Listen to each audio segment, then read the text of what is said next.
Welcome, welcome, welcome, one and all, to yet another episode of Wick TV, a cross-ideological space where we come together to talk about issues both political and cultural, from the silly to the serious. Gang, have we got a show for you tonight? Last week, former President Donald J. Trump was found guilty by a court of law on 34 felony counts. Was this evidence that the court system is working as intended? No one is above the law. Even the highest people in the land, the richest people, are still subject to the rule of order? Or, as some claim, is this evidence that the justice system has been corrupted by political machinations in order to prosecute and persecute people's political opponents and enemies?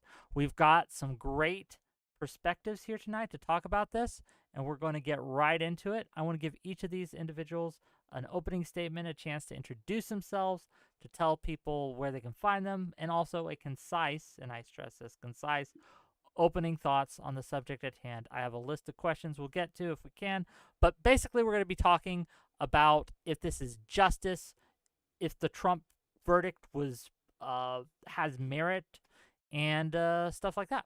And with that, let's start by passing it off to Gibbs. Go ahead, start us off. Hey, I'm Admiral Gibbs. You can find me at twitch.tv/Admiral Gibbs, and all my other socials will be the same thing, Admiral Gibbs. Um, Let me tell you, this trial was a travesty and an utter disgrace. It was a complete farce. I didn't know we were living in a banana republic where kangaroo courts used to persecute uh, your political opponents was now a thing. But guess what? It's 2024, and Sleepy Joe and the Dems have decided they can't beat Trump in the election fairly, so they're gonna rig the courts against him. Whenever your best two witnesses are a hooker and Michael Cohen, a known perjurer, you don't got much. You guess you got to make up some crimes. Okay, well, thank you for that. I'm sure we'll get into it. Next up, Josiah from Pondering Politics, please. Hey everybody, this is Josiah. I host Pondering Politics, a liberal/progressive YouTube channel. Good to be chatting with some of my good buddies and some of my favorite frenemies. Yeah, long story short, I'm glad I have Pisco here to argue the legal merits of it against another attorney. As far as the general proposition, I think that it's perfectly acceptable to prosecute powerful people, Democrat or Republican. I think it's actually a banana republic to not prosecute powerful people. As best I can tell, these were technical violations of the law under New York law.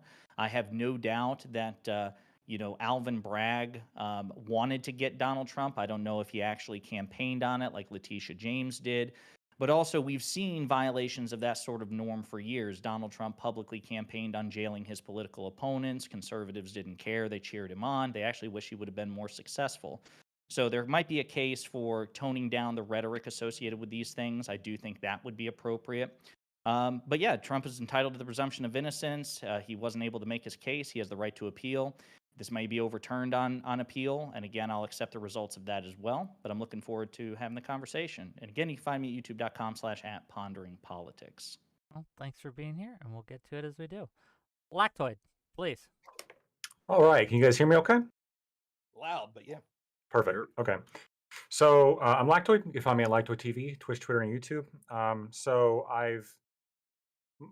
My thoughts on this case are I think there's some general problems actually with applying our normal system of law in situations in which I almost unique situations in which I don't know if you can get away from bias.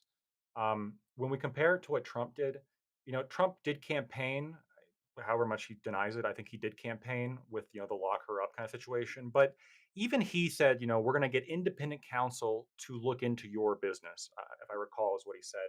It's a little bit different when you have the guy who runs on process, like, getting you, also being the prosecutor, right? Being the person there who's kind of directing things.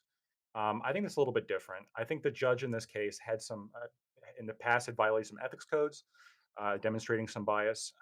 And I think the jury, it's difficult in this case for me to believe that the jury was truly unbiased here.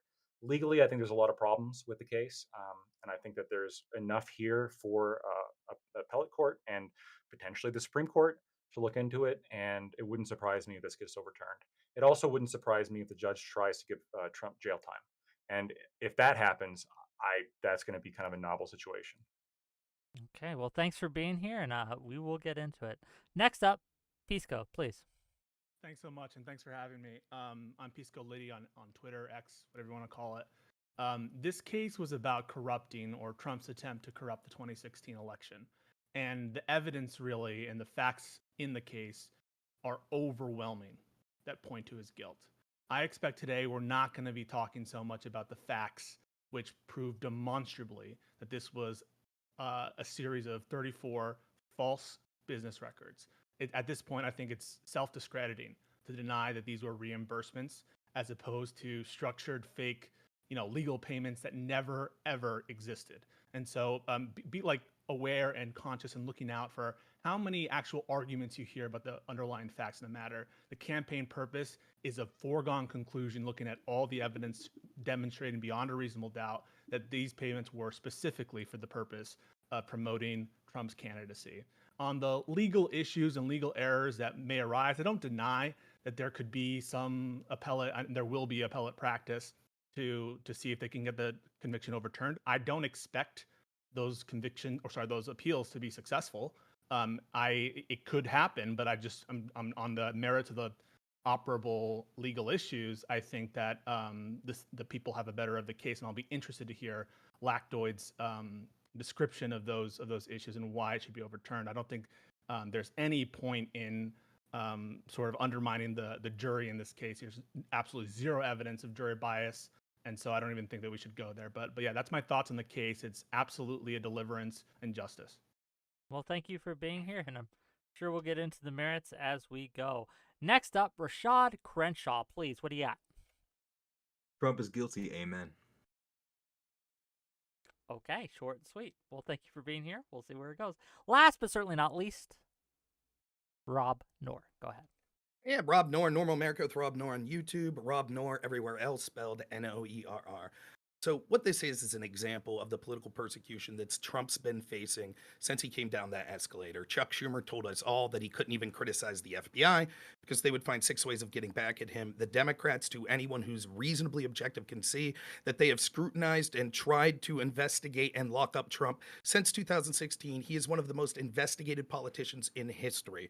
And what they decided to do is, for the first time ever, they broke the case. They broke the glass ceiling on. For the first time in the history of this country, we have prosecuted and convicted as a felon a former president and the frontrunner of the current party in power, the frontrunner going against them in the future election. This is brazen election interference. And what's the crime?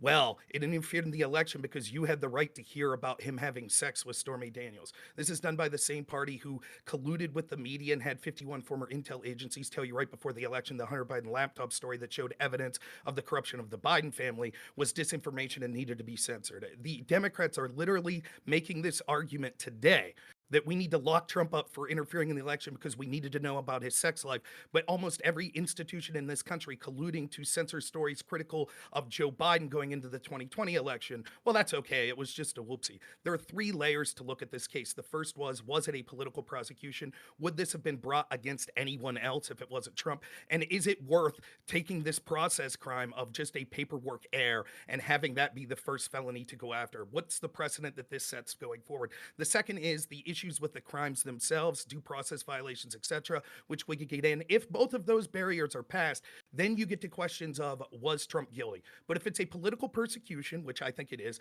then there shouldn't have been a trial. If the case law, and the due process violations occurred, then he shouldn't be guilty. And lastly, if you get through all that, we could talk about the specifics. Now, I will admit, and I hope everyone else here will as well, we didn't read 4,000 pages of transcript. I don't think any of us have done that. So it's difficult to say exactly with veracity what each witness was saying the entire time. So I'm not going to spend a lot of time on that. But if that's where other people want to take it, just keep in mind, I think we could all admit here, none of us have read all of it. Okay. Well, thank you for being here. I guess first question, right? Should these charges have been brought up? Is it normal? Is it a common thing, or even just an uncommon thing, but still within the realm of possibility, for these types of charges to be brought against someone in a New York court? what do we think? Go ahead. So two different questions. One is it normal to do this these kinds of charges in the way they were done, and should the charges have been brought? Those are different questions. Right. So you want Pick to answer? one, Or- right? Yeah. Pick one. So to answer both, in It's terms of definitely not common. the underlying crimes at issue here, tax fraud, campaign finance violations, business record crimes, those are not novel. Those happen as a routine matter for the Justice Department with respect to the campaign finance portion and the tax portion. And of course, the business records is bread and butter of the DA in Manhattan. This particular theory is novel in terms of the New York election law being applied as the kind of underlying aspect to the business records exception. But the underlying fact pattern here is not novel at all. The misconduct here is not novel at all. It all goes to the heart of really core aspects of our democracy that the people voted on, which is our election laws and obviously our tax laws and business records laws. Okay, Can so I just let's say real quick? I'm sorry. I have a question real quick. I Sure. read somewhere that there was, I think it was like nearly 10,000 cases that is that true that there was like a figure that 10,000 cases have been prosecuted in New York since 2015 under these statutes? Did I get that figure No, on? Does that's not anybody know what true. I'm talking What about? you're doing, what you're talking about is the general numbers of people that have been prosecuted for the crime of falsifying business records. Gotcha. Okay. That- Thank so, you. so that is true. That's common for New York and other states to prosecute falsification of business records. Here's the things that are uncommon. Anyone could answer this if they think that I'm wrong about this. So I'll ask them questions. It was a misdemeanor, just so everyone knows, it was a misdemeanor. Here's how it worked in general. Because it was a misdemeanor and the statute of limitations ran out, they decided to charge him with the felony of falsifying records, False. which means, okay, go ahead. You said because the statute of limitations had run out, then they decided to do That's that. exactly as, right. As though That's it exactly were what they did. causally related, and there's That's absolutely exactly- zero evidence that That's- that the statute of limitations was driving the felony upgrade as opposed to the underlying misconduct. So that's why It was. He's absolutely wrong. What happened is they wanted to get Trump by any means necessary. They wanted to get him for this falsification of business records. Statute of limitations ran out, so they decided to have prove this it. novel No theory. evidence for that. The Let's reason go. as to why, I'll Calvin contest Bragg's this. Hold on, Hold on. I'll contest this. Gang, one at a time. I want to make sure that Rob gets a chance to finish, and then I'll let you contest it, Rashad. And just before I forget, because I almost did, I do get a check from Progressive Victory, just full disclosure there, and I think Josiah does too. But yeah, anyway, go ahead, Okay. finish, Now, Rashad. I understand that the lefties want this to be a lefty back and forth panel and want to filibuster and try to distract people as they're talking. I'll get my point done, hell or high water. So that is exactly what they did. And so if you look at this, just a brief outline of what the case is. It's now a felony to falsify records, but it has to be in the commission of another crime. That crime is 1715-2, which is basically a conspiracy to basically influence the election by promoting a candidate or by going against a candidate by unlawful means. So then the third level is there had to be an unlawful means. Those unlawful means are, one, the circular logic of falsifying records. So you falsified records, which was a misdemeanor, but we're saying it's a felony, and one of the ways you did it was by falsifying records. There's no The circularity second, there. please, If you Pisco, understand the I know facts, it's difficult for you to follow decorum. You've But you're exhibited that lying many in every times. step of it.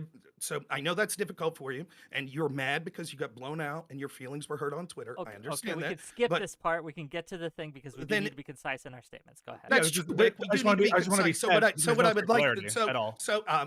it would be nice to be concise, Wick. So maybe as a moderator, you could ask him to let me finish my point before he would interject. I think we gave the left a chance to start. They were talking to each other. I think it I'm would be giving fair you if the I get floor, to finish sir. my point without him interjecting at least 4 times. Is that fair? I'm giving you the floor. You have Thank the you. floor. Thank you. All right. So that's now where was I with my train of thought? That was one. The tax violation was Trump falsified records to pay more. Remember, in you have an taxes. audience. Thanks, Air Bloom. I'm trying to listen and do this at the same You time. aren't. You have to mute yourself on You gotta YouTube. mute Sorry, we yourself, can hear you. buddy. Oh, thank you. Sorry, buddy. Sorry. Rob, Sorry, Rob. Guys. Okay, Rob. The second please.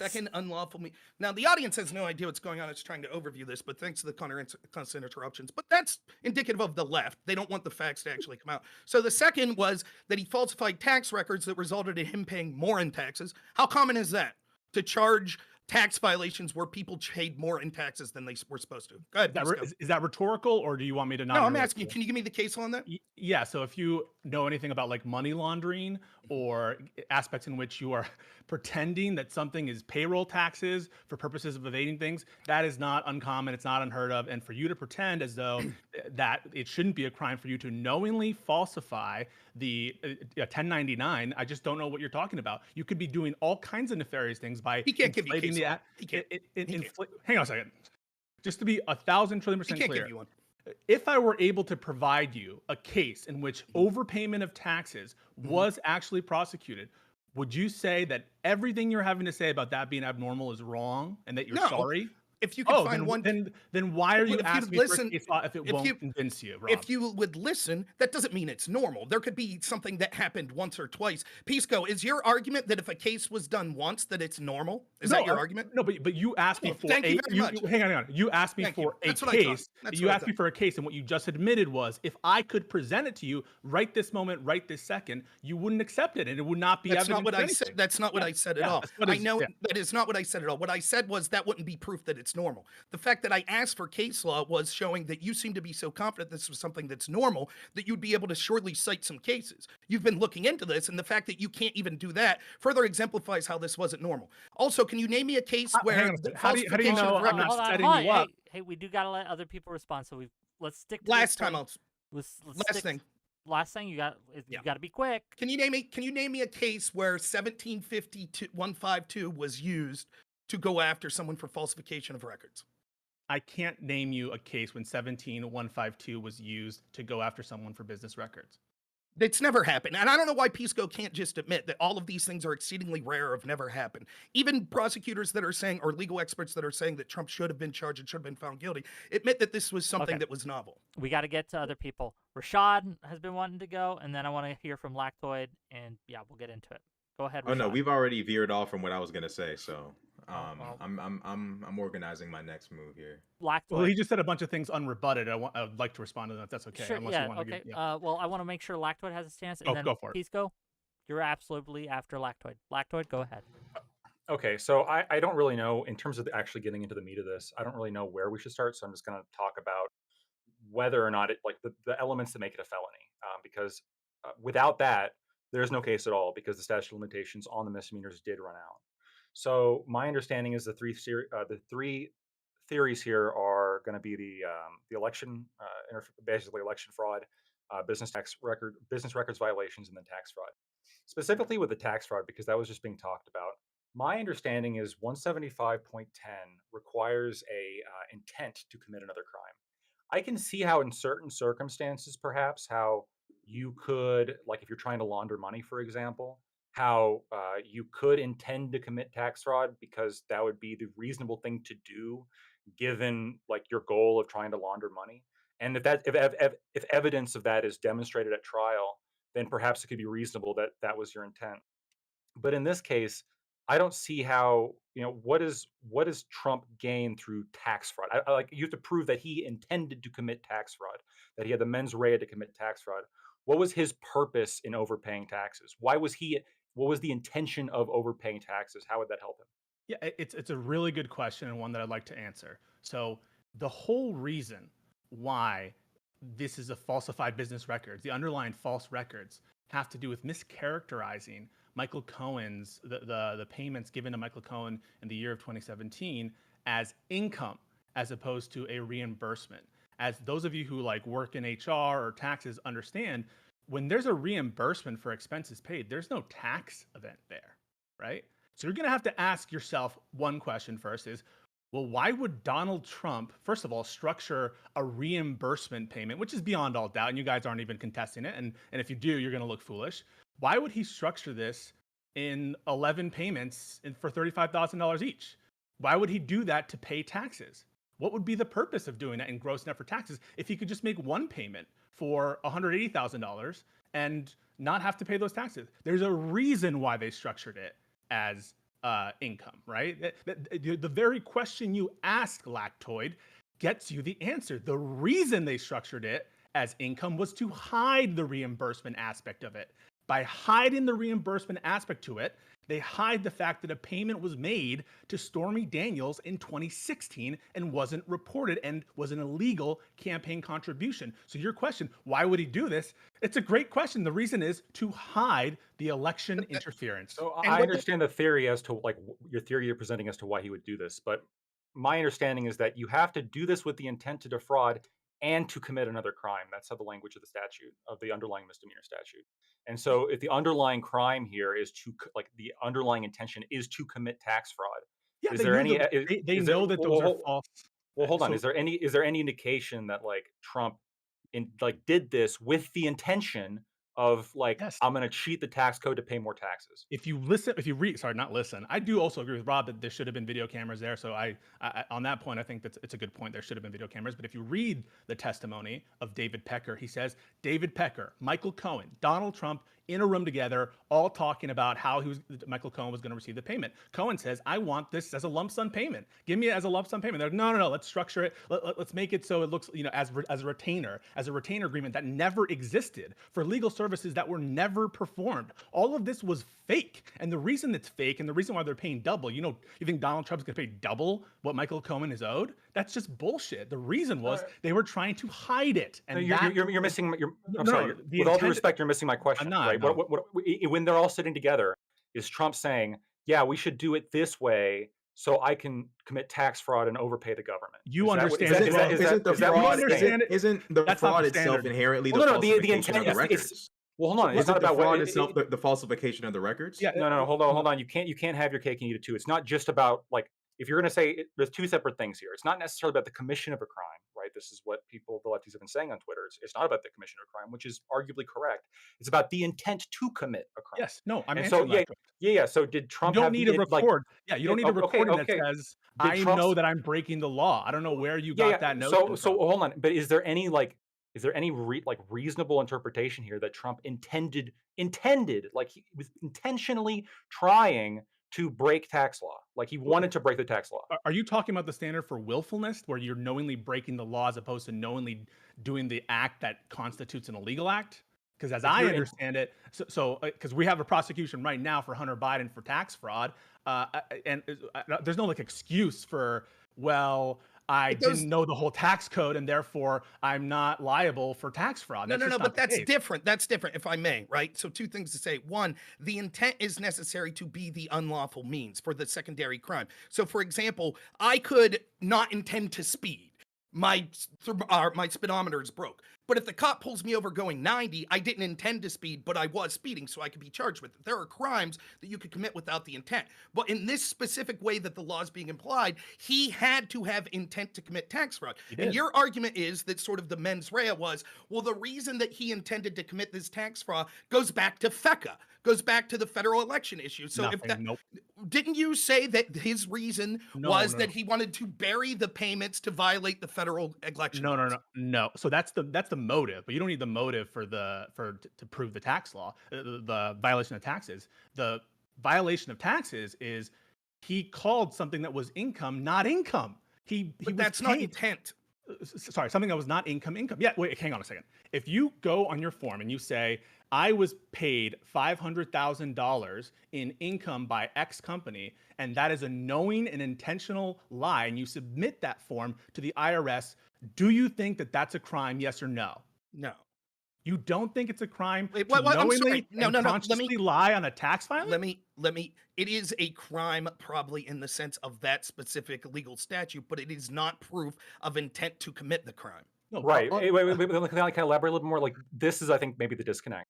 Where like generally I agree with you, ignorance of the law is not necessarily an excuse when you break the law. Right? Yeah, I get that.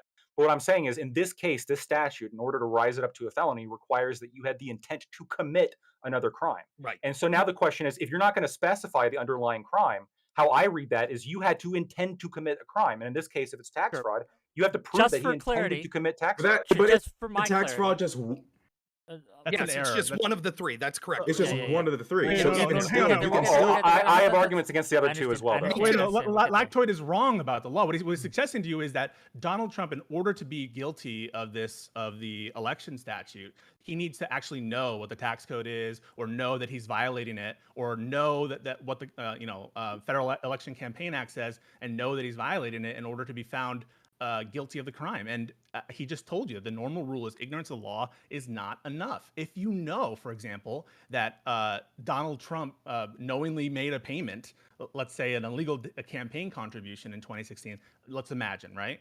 And he was ignorant of the law. Do you think that would be an excuse? If the statute specifically provided that he had to have intent to commit another crime, it potentially could be. Do you think, Pisco, that if he was told that this was legal, let's say, and he had no reason to believe, and he had no idea whatsoever that that this was allegedly tax fraud, arguably tax fraud, do you Dude, think at that point? Do you think at that point that he falsified the records with the intent to commit tax fraud if he had no idea that it was tax fraud? I How reject- could you possibly prove that he I reject your had premise. intent to commit both- tax fraud if he had no idea if it was tax fraud? I reject your premise on two levels. One, the premise legally that you would need to have a specific knowledge of breaking the law. That's usually implied by the term willful. Willful is the usual rule when you need to know you broke the law. The example of that is the Robert Hur report, where willfulness is required for the Espionage Act offenses. So I reject that premise, number one. But even as applied, Donald Trump is a billionaire. He looks meticulously at his business records, as was testified to by his accountants, by people within the Trump organization. Donald Trump is aware, even if this were the standard, that you can't lie to the IRS about the information you're giving them. That's ludicrous. I'd like to, Lactoid, if I may, if he was so hyper focused on his finances, how did Cohen manage to steal $60,000 from him in these payments? Do you believe that Michael Cohen stole $60,000 from him? Yes, he testified to it. Okay, so you believe this was a reimbursement, right? Yeah. You believe this is a reimbursement? No. Okay. So you agree that so just number one, you agree these are falsified records, yes or no, Rob? No. You just said that Michael Cohen stole $60,000. Michael Cohen only stole $60,000 if you believe that this was a reimbursement. So I'll ask again. Do you believe these are false records, yes or no? I don't believe, let me clarify my answer. I don't believe that Donald Trump paid attention enough to give a shit. He was just talking to people. It's like, yeah, I owe you money, fine. Weisselberg even said that he was basically like, just take care of it. I don't care. But you agree it was a reimbursement, don't you? You agree it was a reimbursement? It seems like it was a reimbursement. I don't think that's beyond dispute, but I don't think it's a crime on Trump's part if he didn't know that it was. But there's no evidence on either side of actual retain. There's no actual retainment evidence on either side. So if neither side can produce evidence of retainment, then I would like to go back to Pisco. I would like to go back. What just happened? So Rob Moore just hold on, both of you stop. I want Pisco to finish. We let Rob, we let you finish. Let's let Pisco finish, and then we can. Rob just admitted, because he said Michael Cohen stole $60,000. Michael Cohen, that theory only works if you agree that it's a reimbursement. And then Rob said, I agree that it probably was a reimbursement. That's the direct opposite to what Donald Trump was arguing in court in this trial, because he was trying to say these weren't falsified records. But what Rob just told you inevitably leads to the conclusion we all know this was a reimbursement, and therefore these records were false. The only thing left is the purpose. Okay, and notice how Pisco avoids the questions, what he does. So he intuits that Trump knows so much, he's meticulous in looking at his records, etc. And so therefore, he would have known, yet $60,000 was stolen, and Pisco deflects from the question because he cannot answer it, because it proves that Trump is the type of dude that's dealing with this shit all the time, and it's just like, yeah, whatever, take care of it. The fundamental argument here is that this underlying crime of the tax portion of it is bogus because he didn't have intent to commit tax fraud. There is no evidence that he knew that he would have to pay a differing amount of taxes. For example, if I submit to someone paperwork saying that it's for, like, for example, I've had a friend that used to send checks for things like our fantasy football league, and he would send the check, and on the memo for the check, he'd put for services rendered, winky face. Now, that's a falsification of record because the memo on the check, which is one of the things Trump's been charged for, is wrong. It wasn't for the tendering of services.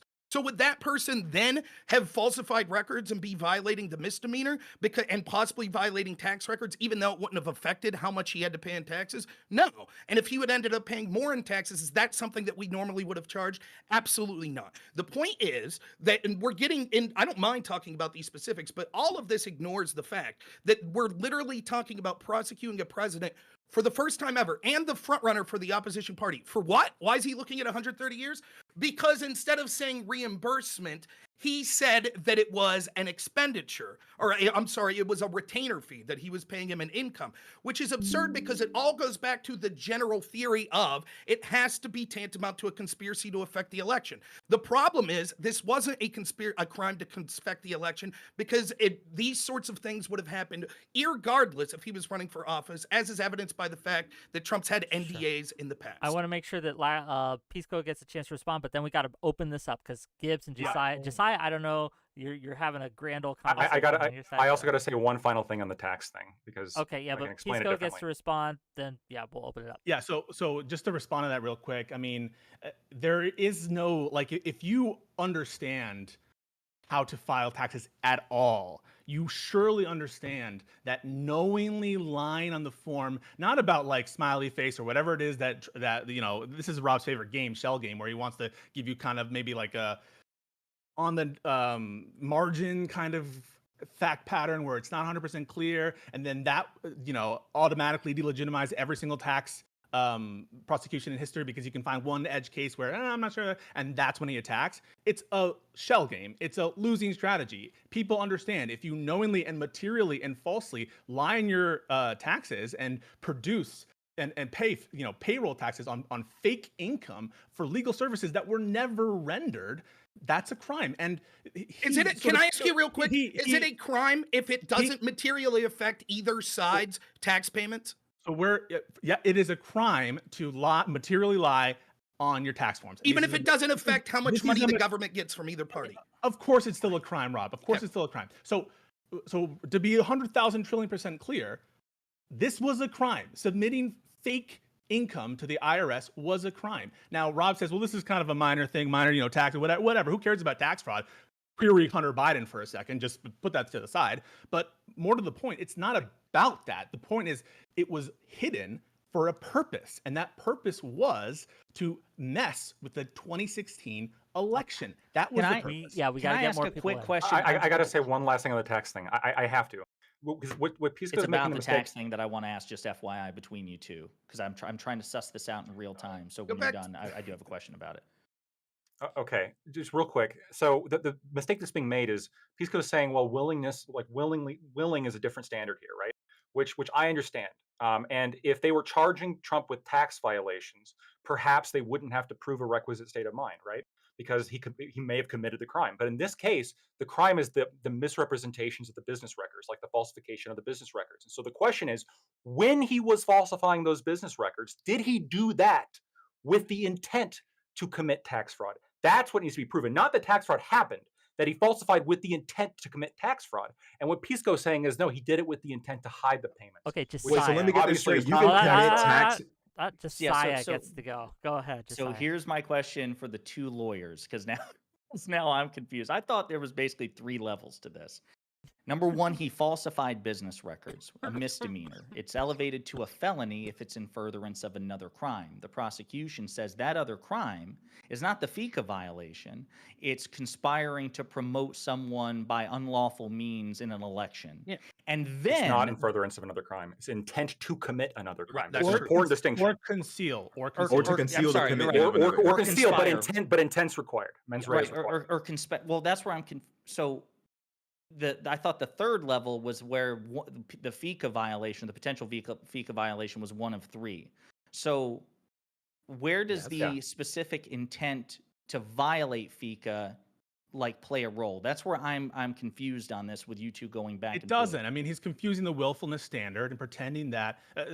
All I have to say is to respond to Lactoid is, do you think that Trump had to know his particular, the ins and outs of the tax law or the tax code in order to be and know specifically. Let's say that he just like wasn't sure. He was 80% sure that maybe it violated the tax code. I don't think that is a fair reading of the statute or the law, and that's not what the jury instructions say. They don't say that you need to specifically know. But even if it did, and even if I'm wrong about that, I could be wrong about that. Trump is a sophisticated business person. He understands that he has to pay tax. He understands the basics. You can't lie about it. And so it's obvious. If I may, No, stop. Lactoid, if I may. So first off, Pisco has the exact opposite description of this as he did with something like Hillary Clinton mishandling classified information. When she said she didn't understand classification markers, and people said that beggars belief. In fact, one of the FBI agents that was investigating said it defied credulity that she didn't understand that because of her profession, because she had been in Washington for so long. And Pisco said, no, none of that matter. It didn't prove intent. And you said, but Pisco, she'd sat through these briefings over and over about classified information in the proper way. No, none of that matter. Now he's like, well, Trump's a businessman, so clearly Trump knows the ins and outs of exactly the tax law and how it works. Now, to answer his question specifically, if intent to commit another crime is necessary on step one, falsification of business records with the intent to commit a secondary crime, that secondary crime says to commit that crime, you needed unlawful means. That means that the intent is also necessary for that third level of the unlawful means.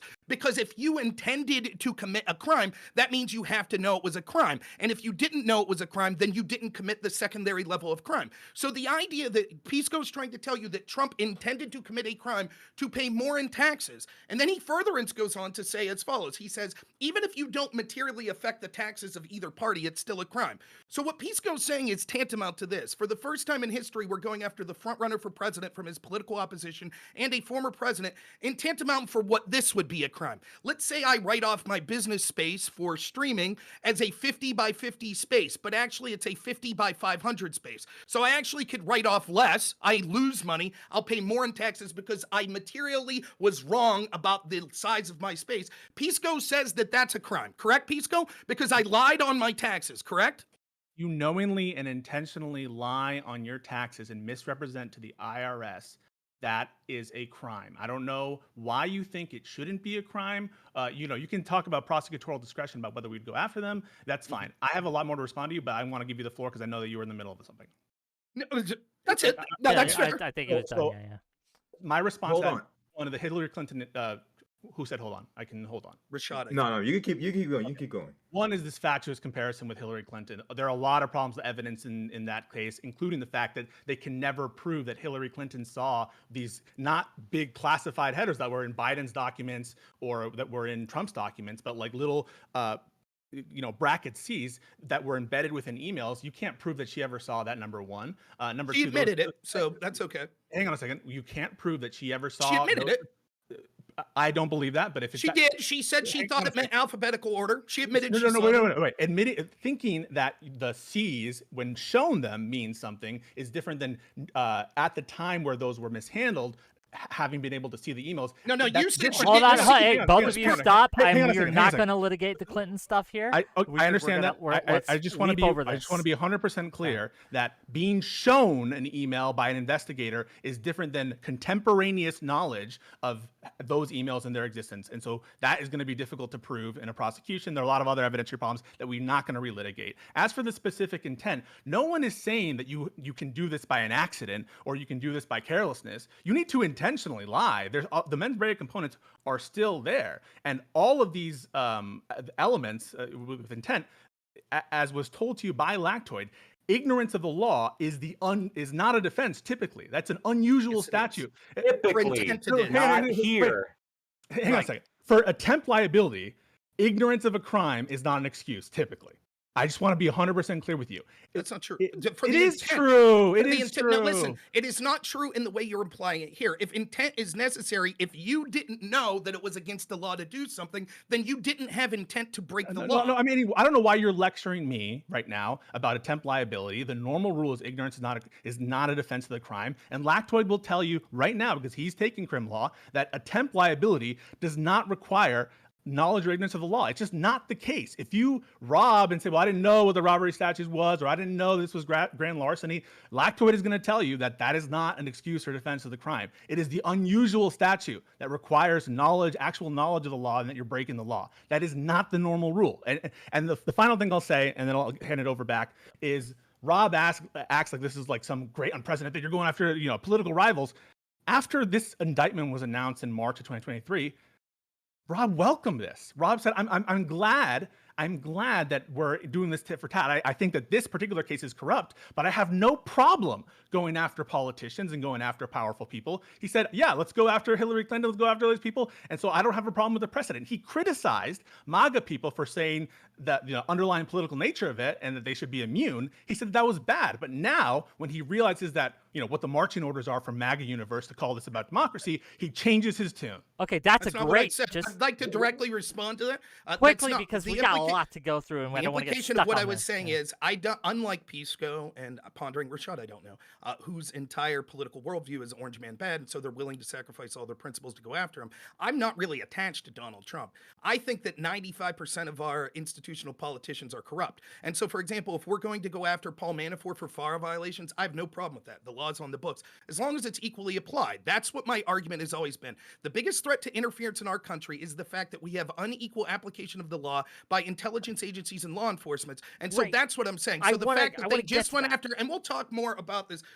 We'll talk more about sort of if it's being equally applied. But yes, I have no problem if Donald Trump is being charged for this, if we also charge every single person during an election in New York that conspired with another person in an unlawful means, which would probably be roughly 80 to 90% of all people that have ran for election. Okay. We I appreciate the energy. I appreciate the passion, but we have a lot to cover, and I want to cover as much as we can. I want to make sure we get everyone in that we can. I know Gibbs has been frothing at the mouth to get in here, but you both bring up an interesting point: equal application of the law, and I want to touch briefly on that. Right? A lot of people have been throwing out the term lawfare, that this has been weaponized by the Democrats to go after Republicans in a way that would never, quote unquote, happen in the reverse, or happens much more rarely in the reverse. So I want to tackle that question. So this is to Gibbs first and Gibbs' side first. Do you think, regardless of guilt or innocence in Trump's case, whether he was found guilty, whether he was found innocent, do you think that there is evidence of this being a politically motivated and politically lopsided trial? A lot of, for example, one of the pieces of evidence that I have heard is that the judge had been donating to the Biden campaign, etc. Do you think that that matters? And can you put forth evidence that it does? I want to give it to Gibbs first and let you guys respond. Then I want to let the other side can then respond. Gibbs, take it away. Who here has played beer pong? Have you all played beer pong? Yeah, we've all played beer pong. Do y'all know when y'all go to someone's house and play beer pong and the home team is losing? And so in order for them to win, they make up some baby back bullshit house rule that no one's ever heard of in order to win and say, gotcha. That's what's happening now. It's absolutely lawfare. Let me break this down for anyone who's confused about the exact legal precedent. You have a corrupt DA who openly ran on, oh, I'm going to get Trump. And then he said, somehow, Lord it, landed a judge who has a daughter who is a Democratic operator, and according to MSNBC, raised over $100 million on the fact that her parent was the judge in the trial. That's MSNBC. This is the left-wing news saying this openly. All right? Are you surprised that they're going to create a trumped-up charge to get the Don? This is just disgusting. Look at the trial. They refused to get a change of venue in a district where he ran on this issue, in a district where Trump only got 6% of the vote. Does this seem like a jury of your peers? No, it's absolutely not a jury of his peers. They're not allowing certain Trump witnesses. Then furthermore, the only connection to these documents is literal hooker and a convicted perjurer, which is just basically the legal word for liar, liar, pants on fire. What a surprise. And then it's just an absolute farce. This is shameful and absolutely disgusting that Dems and anyone with a law license would sit here and act like it's anything other than a farce, and sit here and lie to you, the public, with a straight face. You know why Pisco's having so much hard times finding a legal precedent for this? It's because there is none. It's a total made up bullshit that's just been fugazi'd by the Biden crime family and Hunter Cracky Magoo Biden and the rest of them. All of them just got together in cahoots with Alvin Bragg and this judge and just made a complete mockery of the justice system. It's 100% politically motivated. They couldn't beat him in the campaign. Sleepy Joe's turning into a Roomba and walking off the stage. So they sit here and go, hey, you know how we're going to get him? We're going to come up with 34 things of tax fraud, and then we're going to sit here and raise the statute of limitations by moving it to a felony. It's absolutely political motivation. I can't believe it's anything that's even a debate. Okay, I want to let the other side respond, then we're gonna give it to Rob. And Pure. Okay, Oh, okay, go ahead, sorry. Yeah, go ahead. Okay. So it doesn't matter if a judge, like the judge, is not the prosecutor or the jury. So the judge, at the end of the day, cannot charge Trump with a crime, and he can't convict Trump of a crime. He can sentence Trump, but at the end of the day, the judge cannot decide these things. Furthermore, when we talk about, oh, you know, it's in New York and people in New York don't like Trump, I'm willing to bet all of your lives. I would never bet mine, but the rest of you in this call, I'd bet all of your lives that Trump's business is probably registered to the state of New York, licensed by the state of New York. The Trump organization is probably registered and licensed there. Where else, if a crime was committed by that organization, would this case take place? Who else is going to be there besides New Yorkers? And as it pertains to the idea that, oh, they can't beat Trump, so they have to pull all this stuff out their asshole, Trump's never won a popular vote. So it goes beyond, but hold on, it goes beyond that. Like let's just look at some other things. There's statements from the prosecutors and people in the journalism industry that were there. They go, hey. You know what was weird? The judge was allowing the prosecutor to make jokes to the jury and the peanut gallery like it was open mic night at the comedy club. And then when the Trump defense team wanted to do something, she took an angry tone no matter what they did. This was clearly biased. She gave rigged instructions to the jury. I couldn't come up with that. I mean, I've got a degree and I'm working on a doctorate, and I couldn't understand these fucking bullshit. Yeah, you know what else you couldn't understand? You know what else you couldn't understand? The evidence in this case. You misrepresented it. You misrepresented the judge. I mean, for one, you said the only evidence we have connecting Trump to all this is a hooker and a liar. You just didn't know anything about the case and the evidence. It's absolutely true. You don't know, for example, that there were many Trump employees that were able to connect Trump specifically to these reimbursements. David Pecker from the National Enquirer, Hope Hicks, who loves Trump. Hang on a second. National Enquirer was Trump's friend. And who still likes Trump? Who saw Trump? Who saw Trump as as someone to look up to? And so you are misrepresenting aspects of this case in terms of the body of evidence, and then you're complaining that it's in New York. I mean, come on.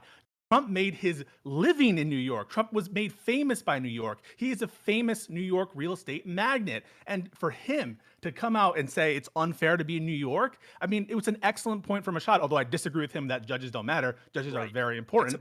I think that is not true. Especially when they donate against Trump, right? It's kind of important. Yeah, no. Like that's any kind of referral. But let me finish, and I'll give it back to you. But it is ridiculous to say this shouldn't have been brought in New York, and we can address the other issues momentarily. So the district that it's brought in overwhelmingly votes Democrat, and it's clear. Like, we could talk about jury stuff. I don't think that's the most interesting part. Pisco correctly tells Rashad not a good argument that if the judge is biased, it doesn't matter because the jury has to find, because a judge through jury instructions could swing the outcome, and the jury instructions in this case are very suspect and likely to lead to grounds for appeal in many ways, which hopefully we'll get into. But I want to talk specifically about the political prosecution. Now, I'm not going to bore you with this, but I was thinking about this. It's sort of like when you debate issues on trans, and you'll debate someone and they'll say, like, I think that we should remove the genitals of 10-year-olds. That should be allowed. And you could get into the science with them. You really can. But the real argument is, anyone who's remotely objective could see how stupid this is. It's the same with this. Anyone who's remotely honest could see that the lawfare that's been going against Trump since 2016 is unprecedented. Illegally spied on him, using FICE warrants, him and his team. They've gone after his lawyers, pierced attorney-client privilege, gone after everyone connected to him, dragging him out in the middle of the night while CNN cameras are there, etc. So to make this as simple as possible, though, in one specific way that we'll try to talk, we have to ask ourselves if this would have been brought against anyone else. Would Alvin Bragg, this DA, brought this case against everyone else? Now, Pisco says it's a big deal. It was such a serious crime, overpaying taxes or federal election violations. This is so serious. So my question to Pisco is, why didn't Alvin Bragg in that same election in 2016 decide to subpoena evidence from Hillary Clinton, who the FEC had already said had committed an FEC violation? And real quick, just so the audience understands, Bragg did not know if Trump had committed FEC violations, tax violations, etc., when he started subpoenaing the records going after Trump 6 years after this alleged crime. But he did know that the FEC said that Hillary had violated that. So why didn't he go back and look at her and Hillary for America's business records? Was So he even just in power then? as a matter Yes. of fact, Same fact, here. I believe Cyrus Vance Jr. was the person who issued the subpoenas. I believe that there was a big Supreme Court decision called Vance v. I forgot actually the name of it, but it might have been Vance versus Trump. So I think that the subpoenas that you're referencing, I think those are third-party subpoenas as well to other entities. Again, just correcting the chronology, I believe there. If you want to compare the Hillary Clinton case, there is absolutely zero comparison in terms of, number one, the body of evidence, linking Hillary Clinton to anything related to Hillary for America. Hillary for America. Fair enough. Hillary for America, which is a New York entity, but there's no Correct. evidence that these payments, the payment that was labeled as a legal expense to the law firm at the time, part of which went to Fusion GPS. There's no evidence that they structured the payment to hide it as That's not income. true. Yes, they did. So There is evidence of that. to be 1,000% clear, there is no evidence of that. These amounts were disclosed to the FEC, and there's no evidence of any kind of criminal intent for anyone behind this this episode. And I would like to read. I would like to, if you don't mind, I'll go to actual case law while Pisco is dishonest. So, for example, in the violation, the FEC had, quote, point 15, during the 2016 election cycle, Hillary for America appointed a $5,600,000 payment to Perkins Coie with the purpose described as legal services. The DNC reported paying Perkins Coie $6 million for the same thing. The DNC violated this law as well. However, the Post reported Perkins Coie itself largely confirmed that Hillary for America and the DNC, quote, shared the cost of paying Fusion GPS through Perkins Coie to conduct opposition research. Therefore, the purpose of at least some of the portion of the payments to Perkins Coie was not for legal services. Instead, those payments were intended to fund opposition research. And so what they did was they structured the payments in a way that didn't look like they were funding opposition research. Now, Pisco told you previously that that sort of falsification of paperwork, it doesn't matter if it materially changed the taxes, for example,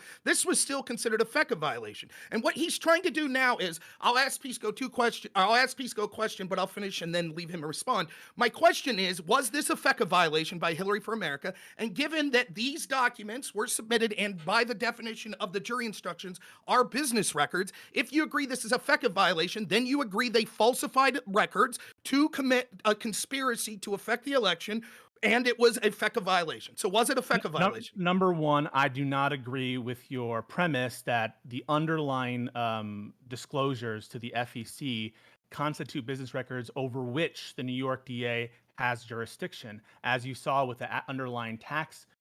That's not true. The underlying that's erroneous. So excuse me. So I thought I was responding, but you can go ahead and talk if you'd like to, or do you want my response? No, finish Pisco. Hold on, finish Pisco, then we can respond. But then I do want to get other people. Yes, the definition of business record, as defined in the operative statutes, they're broad, and they do convey like any kind of activity that's ongoing.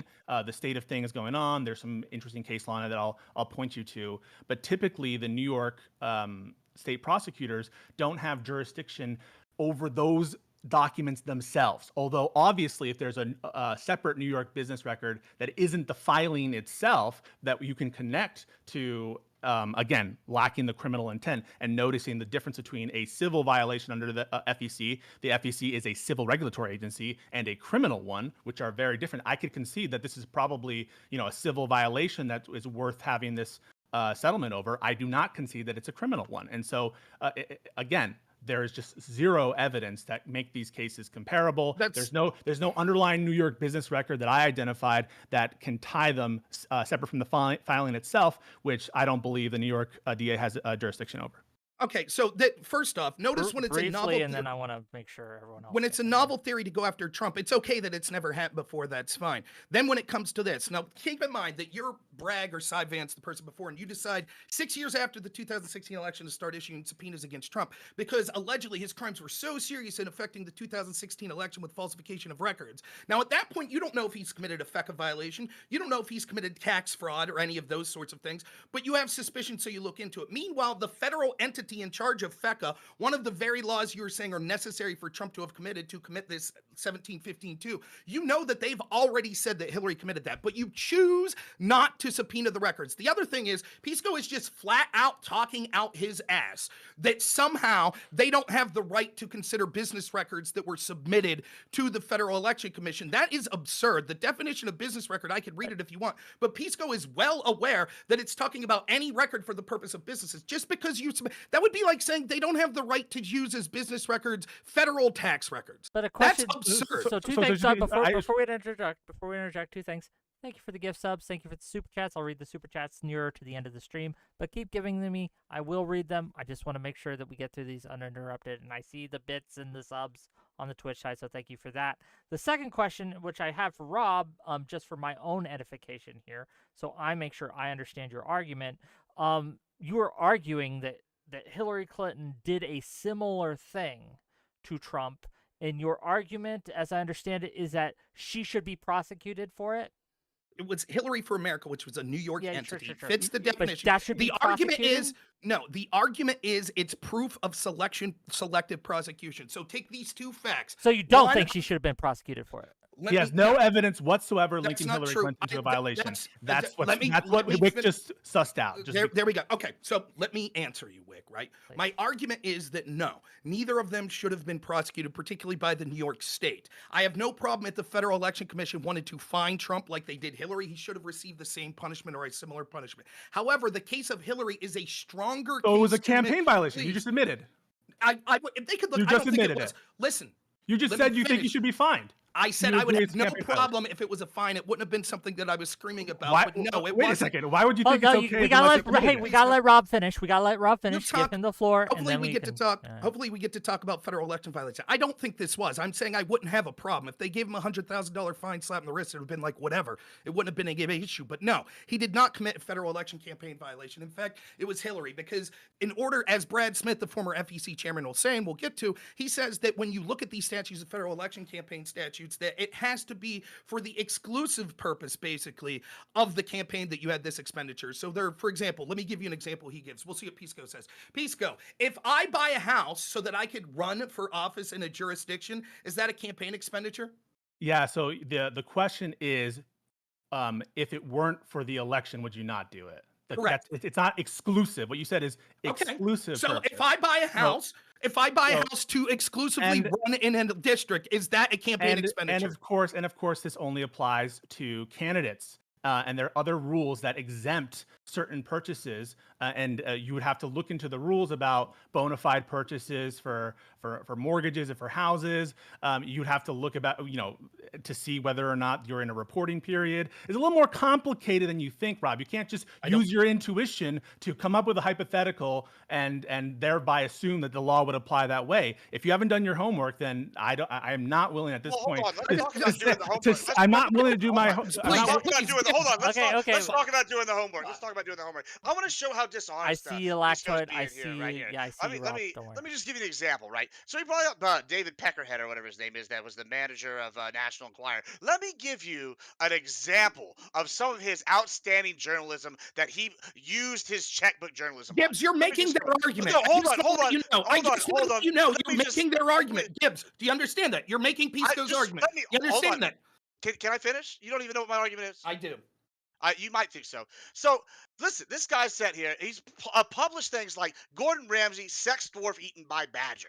Osama bin Laden has a weather machine. All sorts of wild stuff. This is clearly not a credible witness, right? Michael Cohen, his publisher, not a credible witness. And he has the audacity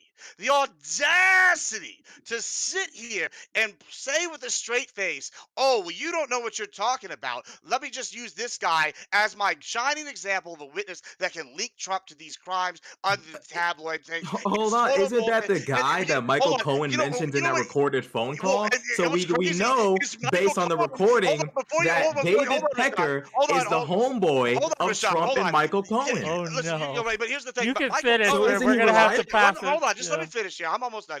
Michael Cohen, once again, is a convicted perjurer. That's what he went to jail for.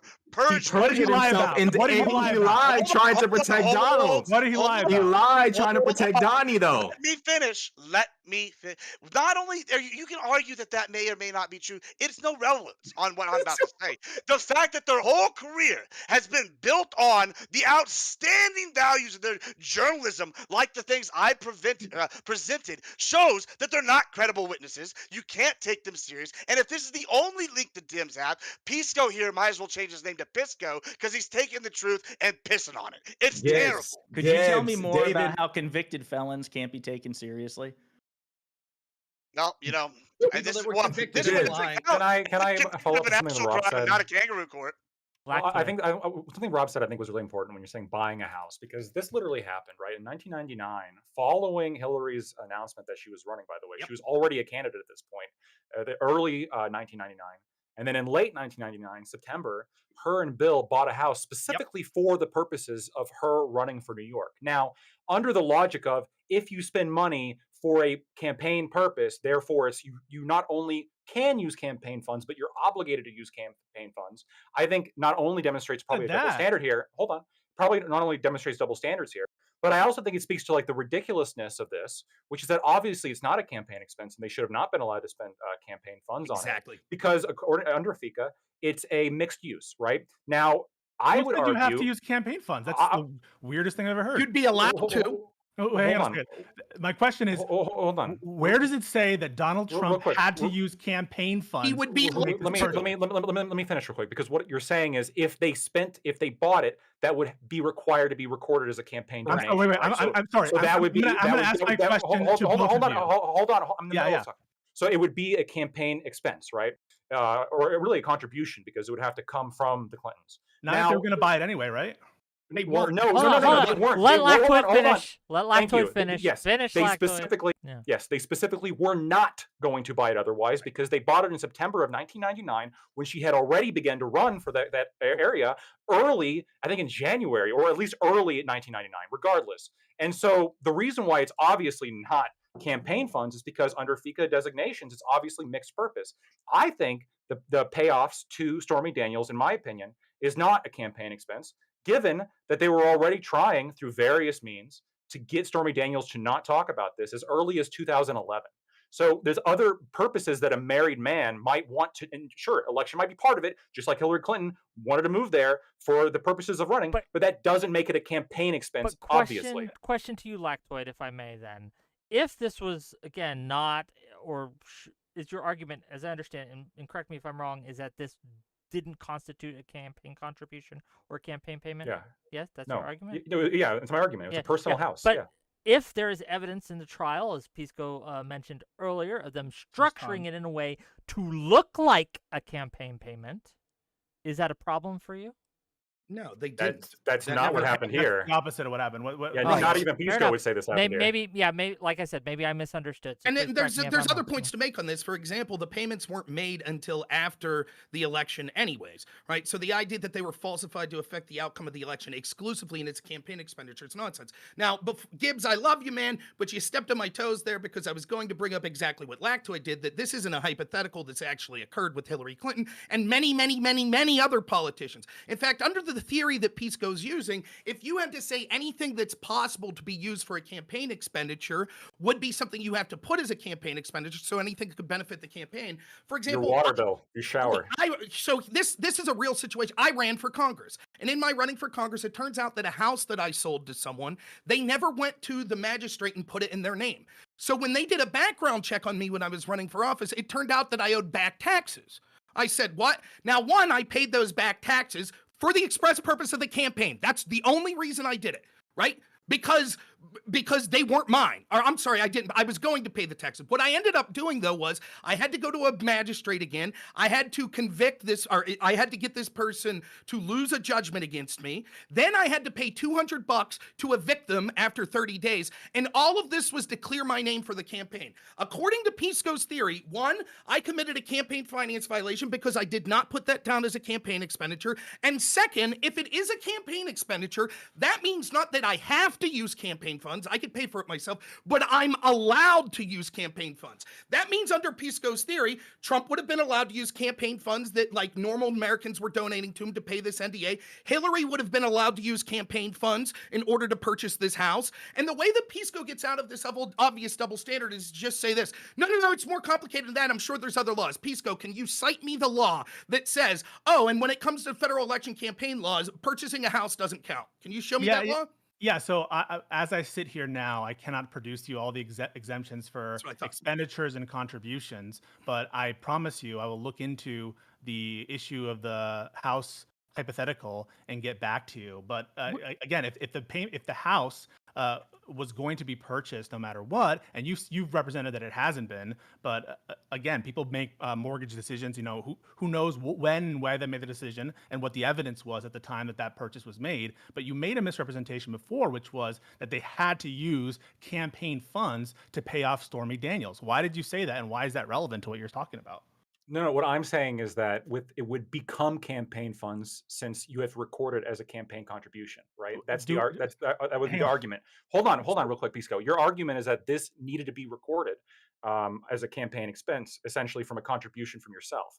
That he should have recorded that as a campaign expense. We're talking about illegal. We're talking about illegal campaign contributions, right? The expense aspect to it, if an expense is directed by a third party, that's not what I said. Wait, when was she paid though? 100% clear. So he was given a loan. He was given a loan in 2016 by Michael Cohen. That was a loan.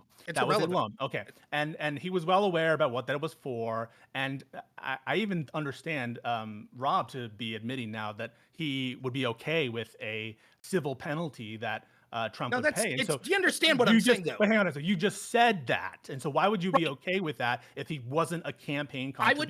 I would be okay with the fact that I do not think, and I've spoken vociferously about this, I don't think it was a campaign contribution. I would be okay in the sense I'd say, who gives a fuck? They find a billionaire $100,000. It doesn't matter to me, right? But it is not a campaign expenditure. It's absolutely not. And Trump should have challenged it, and he would have ended up winning. But again, I just want to be clear. You could listen to Pisco's expertise on this and say, trust me, that law's out there that says all these things about exemptions for houses and stuff. It's not. Two things I want to say real quick. He said, we don't know. People buy houses for other reasons. Isn't it interesting how charitable he is with that with Hillary Clinton? But when it comes to an NDA of Trump, oh no, a billionaire could only ever want an NDA of a woman who's extorting him only if he's running. There was no extortion. Hang on. Please, there was no extortion. Especially since it was 2011 has when they were trying to shut her up. Essentially, that's well before he was a candidate. So I mean, because sex workers have never been known to blackmail clients. Hold on. Around that time, she was actually working with Cohen to shut down the spreading of the story without her permission.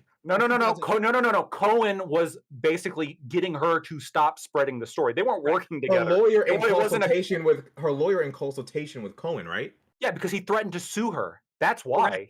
He threatened to sue her multiple times if she published the story back as early as 2011. Right. So I think if we're going to be charitable and say, well, people buy houses for other purposes too, which is true, which is what FICA's position is, you also should be equally charitable and say, well, people might buy an NDA for, if you're a billionaire, for other reasons too, especially this was happening before you were a candidate back in 2011.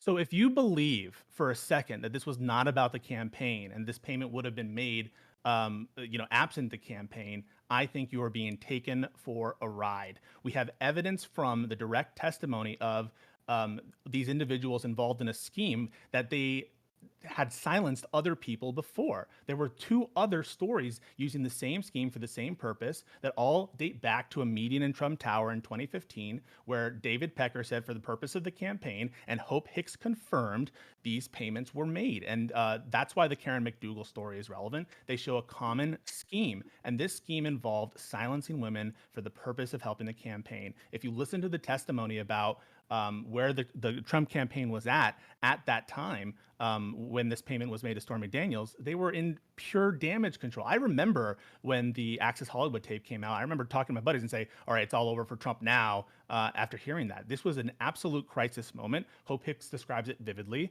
And up until that time, Trump was not paying. And there was many times where the deadline to pay Keith Davidson, who was representing Stormy Daniels, had passed, and they had withdrawn the offer. And not until the Access Hollywood tape came out and his campaign started being attacked and he felt the pressure did he come out and make the actual deal. And then, of course, days before the election, when the Karen McDougal story leaked, he was also irate and angry about it days before the election, not because he was worried about Melania Trump, who was also involved in some of these, at least the coordinating of some of these calls, but he was worried about the effect on the campaign. Hold not on. much as- Hold on. I Both have to of you- ask Pisco. both of you, I want to ask Pisco. I want one to question. I want to question Pisco first, then. Yeah, hit me. Because I'm curious, right? So as you've described it, they did this in order to hide information that would have When you say damaged did your this, what do you mean? campaign, Did this? like the payments and all NDA, these, paying right? Stormy. NDA, etc. Why Yeah, is they that paid it for the campaign, illegal The again? NDA is not illegal. Like a contract is not illegal. Sure. You know? So What's what's the So she would have. I'm You my would keep a curious. copy Hold of on, an stop, NDA, right? Gibbs, please. My question is, what is the underlying illegality of what was being done? Yeah, the illegality was an illegal campaign contribution by Michael Cohen to Donald Trump in the form of a loan. That loan was the payment by Michael Cohen to Stormy Daniels, his lawyer, for the purpose of helping the campaign and with the expectation of reimbursement. And Okay, now that is a campaign so now I violation. would like to, And- I would like and to jump also- in because I know. and Okay, we got it. We got what that What was. do you mean we got? Wait. There are other laws implicated Just as well. leave Pisco There- talk there for are- 15 there are- minutes hang on a because Wick second. didn't Wait, understand the hang on a case. second. That's what's So- going on. The other Interesting. underlying illegality was the desire to create false tax records. And then what I think is probably the weakest theory, but it's not a circular theory, is that Trump intended to facilitate the false business records related to, Got you. excuse me, Michael Cohen's organization of corporations and stuff like that. That's a reversible error, Pisco. By the way, I don't think it is, I no. want to touch on that. I think that's Wait. going to be the reversible error. So I would like to finish up this point, if I may. So the point is this: in two instances, we've showed with just Hillary Clinton, and the truth would be that this would be many other people. And it is an apples to apples comparison in this part. You could say Hillary was so long ago, right? So were these charges from 2016, literally the same election. What's going on? So What's the business one, record for the House please, payment? please, What's it? please. Wait. please, What's the please, business record I'm in not the going to let enterprise? you interrupt me. You just talked for a considerable Yeah, what's the amount of business time. record? So the business record is business record definitions are any records of a business that's submitted For an to entities. enterprise. What's the enterprise for Bill and Clinton? Hillary For that for house? America. Wait, no, for that house? Wait, that's This is hang on a Weasley. Hey, hang on a This is second. Wait a second. Weasley. Rob. That's 1999, right? Please. That's 1999? Please, I'm Oh, going, not I'm Hillary going for to America, finish my right? point. I'm going to finish my Okay. point. So what I was talking about specifically here, and then we'll get to the House portion. What I was talking about specifically here was Hillary for America was the business entity in New York that had business records, the improper filings to the FCC, which the FEC said violated the law. And when you bring this up, like, okay, that's clear cut. Why weren't there even subpoenas on their records? Why wasn't there charges brought up? Pisco's just like, trust me, it's different. Trust me, I personally don't think it was a violation. Where it's more clear cut, because we're talking right now, Lactoid, me, and Pisco are talking about, can you have NDAs for the purpose outside the election? There is zero chance that you get opposition research, but for the purpose of an election. So both in the fact that a federal agency had They already reported ruled, please shut up, Pisco. A federal agency already ruled that this was a violation of the law, and it is way more clear cut when it comes to the Trump case that this was actually a campaign expenditure. Yeah, but they reported It's it. clear they did not report it. They falsified the records. They falsified the records. They were reported reported, it. but they were falsified as the FEC ruled. So Pisco can say, There was please, no final Nick, rule. if you There don't was shut no him up, admission I'm of just fault. going to head out. I thought I was pretty polite. He's interrupted. I've interrupted You a little, both but he's hold. interrupted Shut more. up. You both interrupted each other fucking a lot. You can both get your time. I'll make sure you do. But if you're going to interrupt him, he's going to interrupt you. And I'm going to let it slide because, again, content. But the floor is yours now. Continue. But please, careful. Go ahead. Now, don't tell me careful, right? He started with the interrupting. I admit everyone does it once in a while, but he just had a large chunk to talk. So I'd like an opportunity without him every 3 seconds to be interrupting. I think that seems reasonable. If you're incapable of handling it as moderator, Go. that's fine. Please. Got You have it? talked Okay. more to If you had used the energy that you attack my moderation to make your point, maybe you'd be doing better right now, but you're not. So fucking finish. Go. Anyways, Wick, what we see is that when it comes to the campaign finance violation, it was a clear-cut example. He doesn't have an argument. He just says, no, I don't feel that's the way. They didn't even investigate her. They could have found more evidence if they'd looked at Hillary for America as to whether or not what she ordered, but they didn't do it. And it's constantly this way. They constantly choose not to look into things when it comes to the opponents of Donald Trump. They chose not to give a bunch of people, when it came to the classified documents case of Hillary, they chose to give everyone immunity. With Trump's team, they choose to charge everyone, to go after as hard as possible. It's the same here with Bragg. It's clear as day. The other thing, when it comes to the question of the House, we could see when it came to this payment of the House, it would be a campaign expenditure to be able to buy this house. So, for example, if she got any sorts of loans like mortgages and didn't pay out of house, that would have been a loan that was given to her for the purpose of purchase, or for a campaign purpose. And only argument that Pisco has is, no, trust me, there's exemptions. Well, you could choose to take Pisco's word, or you could choose to take the former FEC commissioner's word, Brad Smith, who actually was tasked for years with charging these sorts of violations, who wanted to testify in this trial, who says absolutely not. This was not an FEC violation, an election campaign violation, because these sorts of things wouldn't constitute. He specifically brings up the example of Hillary's house. And he says, by the book, if you read the statute as written, you would say, oh, well, this was for the purposes of the campaign. And therefore, if they didn't file it as a campaign expenditure, then that's misreporting of the campaign, which would mean that they at least violated campaign laws. We could talk about the falsification records earlier. The reason this matters is as follows. Because this would be tantamount to saying anything that could affect an election whatsoever would be a campaign finance expenditure. This means if it's a campaign finance expenditure, you're allowed to use campaign funds. That means, in effect, what Pisco's saying is, absolutely, that Clintons would be allowed to get a bunch of donations and purchase a house if it helped her win the election. And the other thing that's ridiculous about this is you can see how charitable it is when it comes to everyone other than Donald Trump. When it comes to Donald Trump, it doesn't matter that he was trying to shut this story up in 2011. It doesn't matter. It doesn't matter that we could see that the billionaire would have purpose to have other NDAs. And so you can see the double standard that's being employed here. Another question I have for anyone on the left, would the slush fund, the congressional slush fund that paid off women, if those payments occurred during a campaign, are those campaign expenditures? Good question, Rob. What a great question. You understand there's an exemption for the federal government? I do want to make sure other people Would get it be into campaign right? expenditures? Hang on a second. Yeah, you can understand answer, that but the I want to make sure that lactoid. Stop, I know, but stop. I'll let you respond, please. My God, but I will let you respond. But I want to make sure to open it up again because we talk about everyone getting equal time. Like, oh my God, you guys have really gotten a lot of time here, and I want to make sure that Josiah, Gibbs, Rashad, Lactoid all get time, but respond, and then we can go. Go ahead. Please go. It's yours. Floor's yours. Oh, sorry. Yeah. So you understand that the federal government is not a person under Federal Election Campaign Act statute. Is that right, Rob? Well, that could be true, but that wouldn't mean that it's not a campaign expenditure. You could just say they're exempt from. Well, who gets to make campaign expenditures under the law, Rob? Is it persons? Persons and corporations, like groups. Is the federal government a person under federal election campaign law? No. But let me ask you this. Are there... Whoa. Let's just stop in that moment for a second, right? That is an interesting point to bring up because there's an exemption that could potentially apply.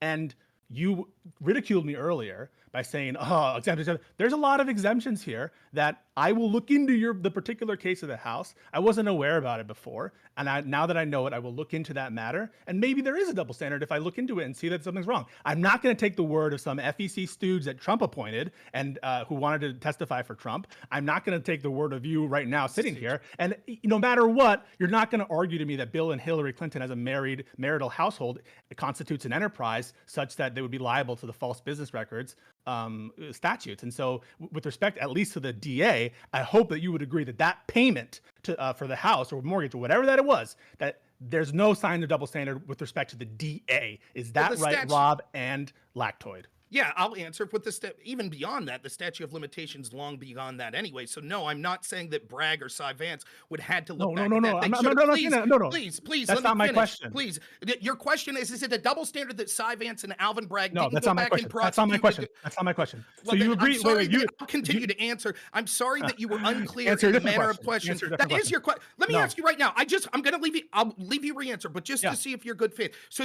the end of your question, what you're going to say is, no, I'm asking if the reason it's not a double standard that you didn't prosecute him for this specific reason. But what I just said was fundamentally true. Are you saying, Rob, that it's not a double standard that they didn't look into this? No, Okay, go ahead then. That's not Go what ahead. I'm saying. I Okay, let's asked hear you it. whether Bill and Hillary constituted an enterprise such that they're not liable under the business records for this payment, so that there could be no double standard alleged with respect to the DA, not any particular DA, but the DA generally. So forget about the statute of limitations. Because Bill and Hillary Clinton are not an enterprise under the law, the business records statutes wouldn't apply to them, right? We got it, Do right. you agree with that? So when you said the DA, you meant any DA. That's what you meant. The New York DA. That's what you meant. Any DA. Gotcha. Yeah. Right. It doesn't matter. Like it wouldn't be We a double answered? standard anyway. It wouldn't be a double standard anyways, because it was far beyond the statute of limitations. As to the question of the falsification record, I would have to look into the specifics of these. When it comes specifically, again, just real quick, we have two examples that this would still be a federal election campaign violation, which we are talking about, which you don't need to be a business entity. And that's why we're talking about the House specifically. So what Pisco does is he moves the goalpost. When we're talking about was this a federal election campaign violation, he says, but it's not falsification of business records. Right, no one said that. We're talking about specifically if this was a federal election campaign. When it comes to Hillary for America actually being fined by the FEC for violating federal election campaign laws, Pisco's argument is, I don't think so. I think they were wrong. That's his argument. And so therefore it's not a double standard, which is bullshit. I'm No, there's no sorry, I double. don't take someone who's a hyper partisan like Pisco's word over the FEC that said that this was a violation. Okay, Yes, I I got want a to. question. No, I got a everyone stop. I want to question. be the other people, and other people have to talk here, right? It's not just the Pisco Rob show. Rashad had a question. Then I know Lactoid wanted to go, and I want to make sure Gibbs and Josiah get speaking time. So Rashad, Okay, just a Lactoid, then yeah. just a question. So if Hillary and them were fined for this, wouldn't that mean that they were held accountable? Because I feel like the argument Hillary here is wasn't shifting that. fine, right? Like this is all a misrepresentation, and he even pretending that there's some like finding of guilt. What happened was a settlement. They didn't want to litigate it anymore, and so there is no like finding of guilt from a court or anything like that. This wasn't a criminal matter, as I said before. The FEC is a civil regulatory agency, and the standards for finding a criminal violation of Federal Election Campaign Act violations is very different than the standard for a criminal, obviously. Yeah, And you know the facts. Lactoid will admit to that and say so. And there's nothing tying Hillary Clinton to what's going on there. It's a total red herring. And also the payment was reported. And again, you cannot say the same thing about the payments with respect to Trump. The Lactoid. payments were falsified. Okay, so a couple things. I wanted the reason that we're bringing up the House specifically is that if that was purchased for the purposes of an election, the question is not, again, I think Rob said, we're not talking about falsification of business records necessarily there. We're talking about whether or not this should have been logged as a campaign contribution. Now, my question for you, Pisco, is you said before, well, they could have bought a house for another purpose, which I agree with. What was, if you're saying that the payment to Stormy Daniels was specifically for the campaign, what was the motivation for Donald Trump paying Michael Cohen to go after Stormy Daniels in 2011? What specifically was that motivation? If you're saying that the payment was only for the campaign, was not an excuse. So threatening to sue and sending a cease and desist letter for a story that's been admitted by Stormy Daniels, and I think maybe even contemporaneously had many errors in it and was up for like 24 hours. That is very different than being willing to you yourself make a payment. So you see the different postures there. One is a posture of admittedly false story and coming and sort of going after them and with a cease and desist. And you're asking what the motivation is. You know, there could definitely have been a reputational thing at stake there for sure. And no one's denying that there could be a background reputational thing. There are mixed motives all the time. The question is, would this payment have been made but for the campaign? Would they have paid but for the campaign? And the Well, answer is hold on. no. No, I disagree with that, right? Because again, despite the fact the house purchase was done for the purposes of living in New York to run, like you can still theoretically, like we can think about, okay, why there's plenty of reasons why you might there's plenty of reasons why you might want to buy a house too, to live in it, right? But in this case, we don't have to speculate. We have Donald Trump paying Michael Cohen, because I'm assuming Michael Cohen didn't work for free here, that they paid Michael Cohen to go after Stormy Daniels as early as 2011. So he's paying money to try to silence Stormy Daniels as early as 2011. And you're saying, First of all, you don't know that what, because a lot of times Cohen was not paid for legal services. But you can go ahead. Just let him finish, please. So I guess the assumption is that he paid Michael Cohen for his legal services, for working for him.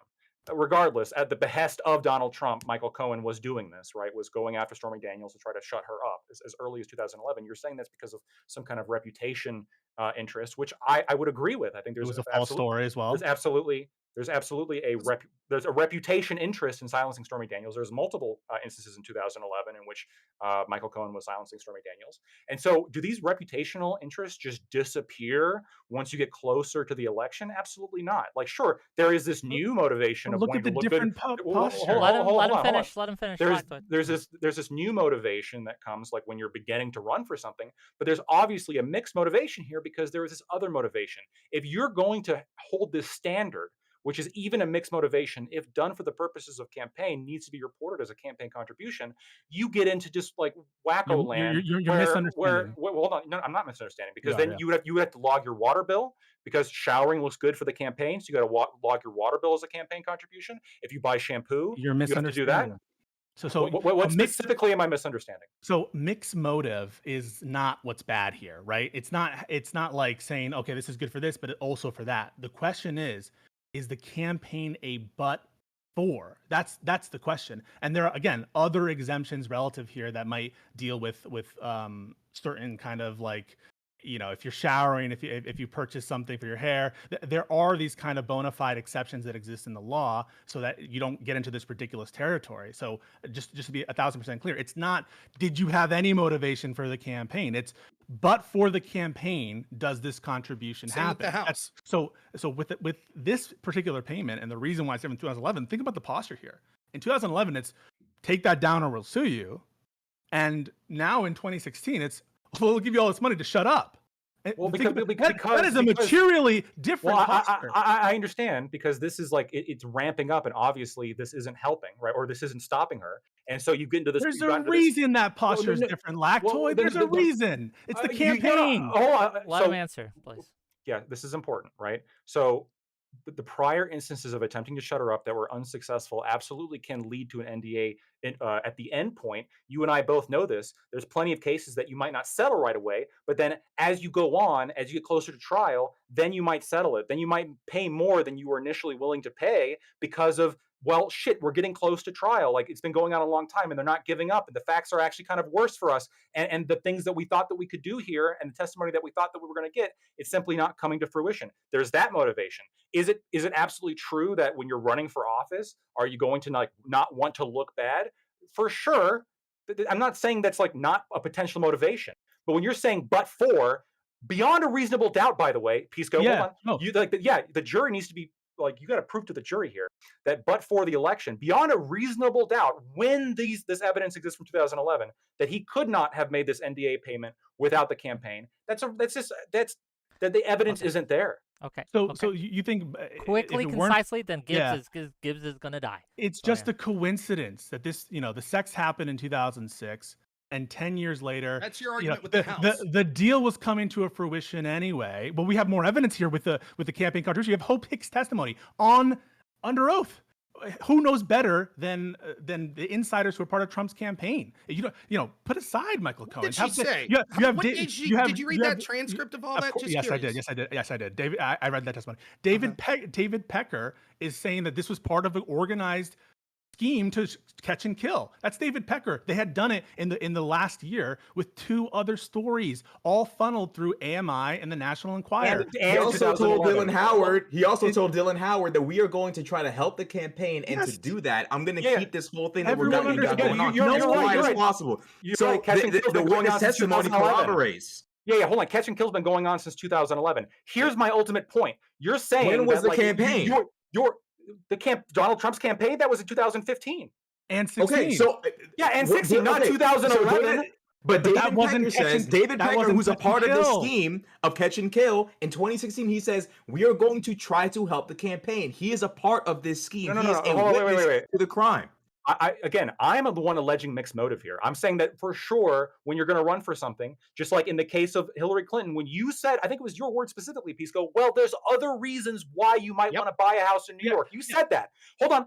I agree with that. There are Is it a other reasons. or cause? Yeah, so Yes, it clearly is. when you have Hillary Clinton who specifically buys a house in New York because she's not eligible to run there, but the campaign had already started earlier that year, I think that's more reasonable to believe it's a but-for payment than opposed to this when you have litigation occurring as early as 2011, when Michael Cohen's tracking down Stormy Daniels, threatening her with lawsuits and threatening the publishers of her story with lawsuits to shut the fuck up. I mean, this has clearly been going on. That's not the only payment made around that time. Wait, to test your consistency, what you're saying is it's beyond a reasonable doubt that Hillary Clinton bought that house for the campaign, right?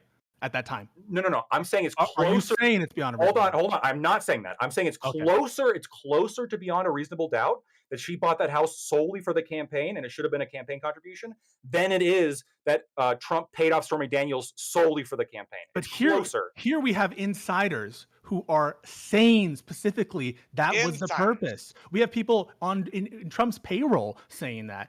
Put aside Michael Cohen. We don't have that. Weisselberg wasn't called in. This is a red herring. Hold on. I don't know why you're trying. Well, I want to see where Rob goes with it. Rob, please. He knows it wasn't. He's trying to do a little routine where he thinks that I'm going to say I don't know it because I didn't know he was called. Yeah, that's exactly what you're doing. It's pathetic. Like, again, I understand. Like, when you're, so two things here. One, we can see that Pisco is willing to be exceedingly charitable. Her literally starting the campaign and then basically knowing, oh shit, I can't run here unless I have a property. Now I'll buy a property. He says, no, I could think of other reasons. But with Trump and the NDA, who was trying to silence this in 2011, he says, beyond a reasonable doubt. I'll go further than that. Easy. I will say easily, I think it's beyond a reasonable doubt what Hillary Clinton did, that she bought that. So However, you agree, Trump. However, listen, Pisco, I don't think that's a campaign violation, because I don't think those sorts of things would be things that would be reported, because the logical, if you would listen to me, I would tell you why. Because if you inverse that, if it's a campaign expenditure, that would intuit that you could use campaign funds for it, which means that I could literally purchase a house to, like, next week in California, because I could announce right now I'm running for office in California. Then I could take those donations and purchase a house. That's what you're saying. Wait, Robert, is it your position that buying a house in the way Hillary Clinton did, do you believe that to be a campaign expenditure or not? No. So you agree with me that probably wasn't a campaign expenditure? No, I agree. See, this is you just said that it's a campaign. Come on. So let me show you what Pisco's doing. What he's doing. Well, hold on, just real quick, Rob. You can, but after that, Gibbs is gonna die. So right after Rob goes, we're gonna let Gibbs go. Rob, go. I'm saying that I don't think these sorts of things that you could intuit, like, oh, well, then you could use campaign funds for this, should be things that qualify as campaign expenditures. So when I say that I think certainly she bought that with the intent, 100% beyond a reasonable doubt, to run in the campaign, it was for the purpose of the campaign, but she still shouldn't be charged. The same argument I'm making with Trump. Pisco's the one who's being disingenuous. He says with Trump, it's beyond a reasonable doubt, absolutely. But with Hillary, who it's clear, can you give me any possible motivation? You're going to tell us with a straight face that Hillary Clinton starts campaigning in New York and then realizes she has to have a property there. So she then, after starting the campaign, buys the house in New York. Why that would... Hang on. It could have been the other way around, as you think. What you're saying is it's obvious that she bought the house to run in New York, but it could be that she's planning to run in New York because they wanted to live in New York.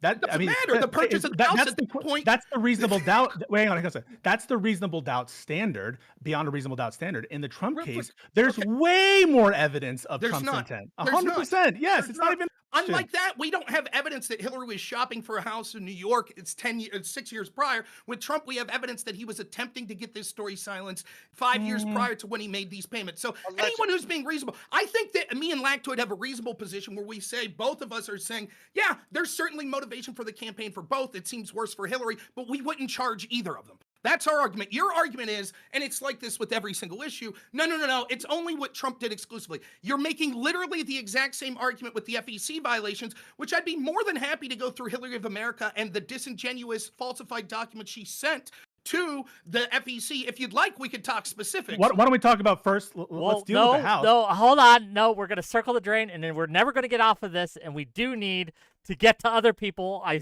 swear to God. Just for the record, Trump was considering running for president in 2012, so simply it being in 2011 payment. No. Hold on. This is doesn't really do it. No. Trump said he was not going to run in May of 2011, and then it was October of 2011 was when Michael Cohen was hunting Sure, down but these Trump stories. says a lot of So shit, so you know. But he was not running, and he said he was not going to Fair run. But the posture's so different anyway. When Michael Cohen was hunting down these stories. Okay, but Gibbs, please. Yeah, so I have a couple questions on one maybe somebody can answer. I mean, I'm not going to talk about what y'all been talking about, but I do want to talk about some of the witnesses here again real quick. Let's talk about Stormy Daniels, right?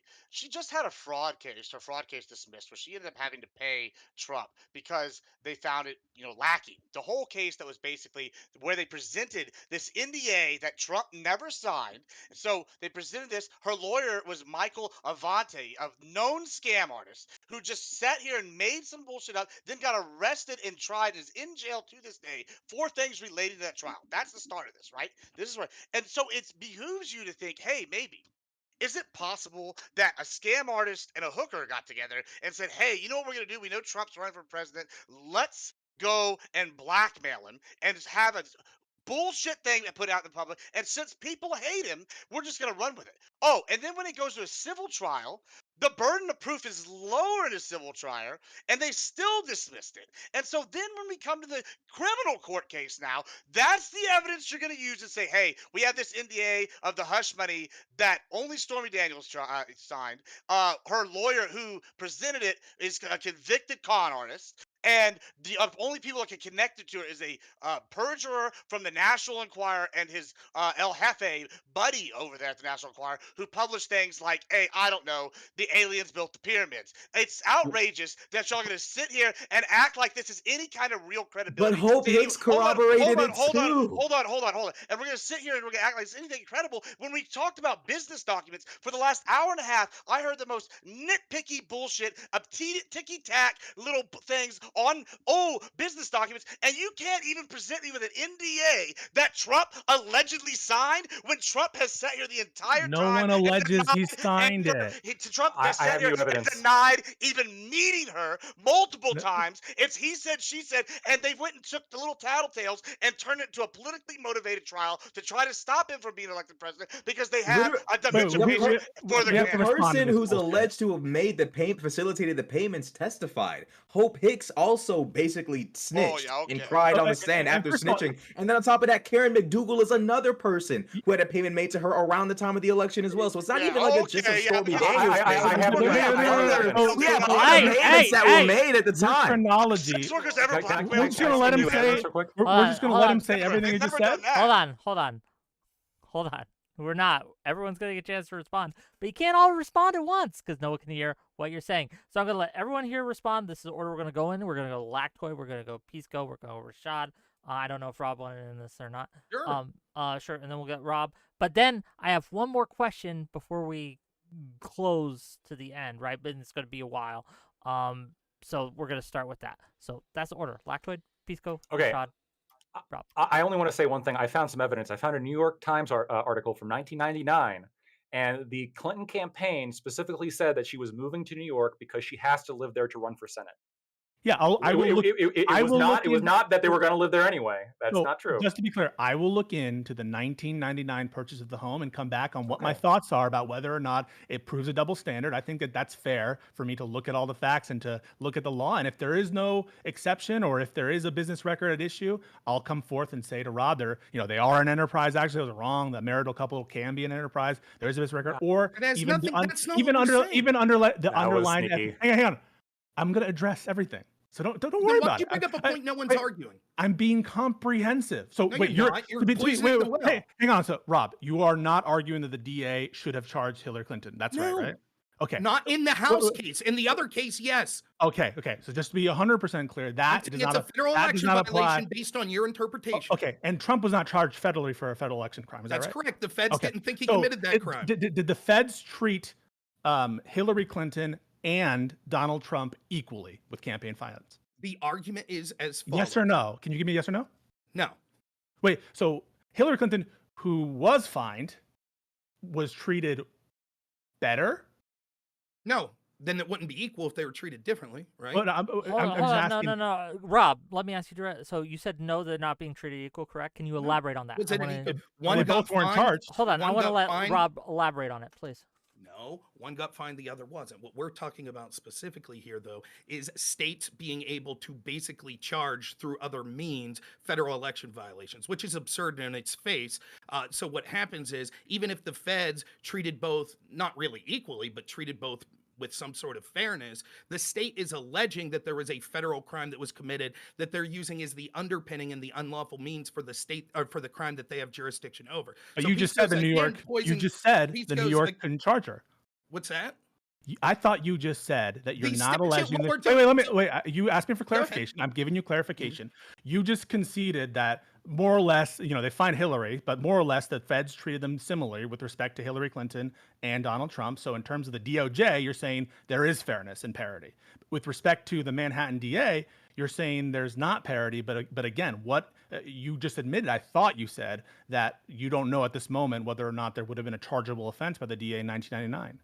The question is, it's not a matter of if it would be a chargeable offense. We're talking about what constitutes federal election violations. And we're saying that if we're saying what Trump did would have constituted a federal election violation, regardless of this law in New York, the falsifying business record, regardless of 1715-2, right, the conspiracy to affect election, just the idea, because you have to prove the unlawful means as well to be able to charge Trump for this stuff. And Sure. so if we're saying one of the unlawful means is this federal election violation, then we're saying, okay, but this seems to open us up to a lot of problems, because this would mean that we could look at all sorts of situations. And by the way, we're just using Hillary as an example. This literally happens all the time, right? Thousands of people we could now go back and prosecute if it's within the statute of limitations for the Federal Election Commission, because we could say, oh, you bought that house, that's a campaign expenditure. And to prove the absurdity of this, I will again ask Pisco, which I haven't heard him answer.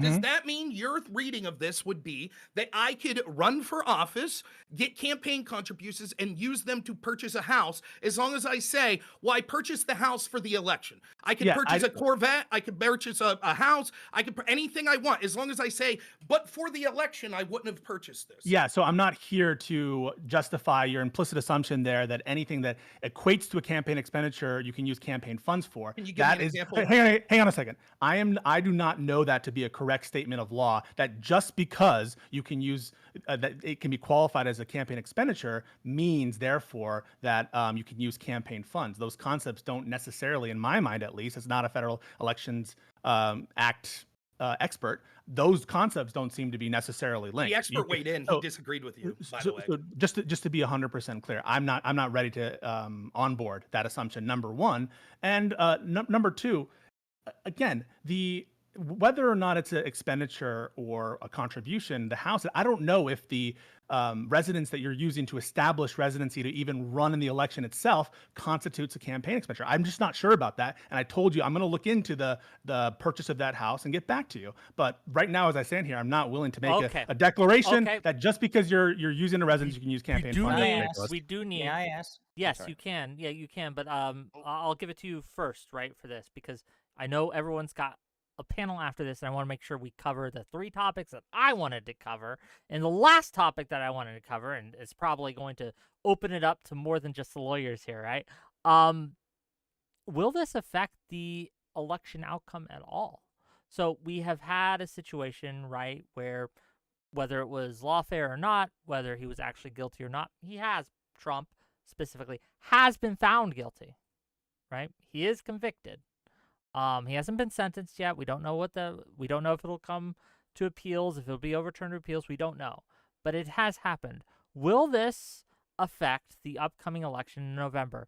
If so, how so? And if not, why not? Josiah, you can start with your own question first and then get into that, but I do want to bring the focus to that. I'll ask my question real quick and then I'll answer. So my question is for Pisco and Lactoid in particular, but Rob can weigh in if he wants. It seems like a lot of the conversation was about one of three of potential unlawful means at the third tier of the logic chain.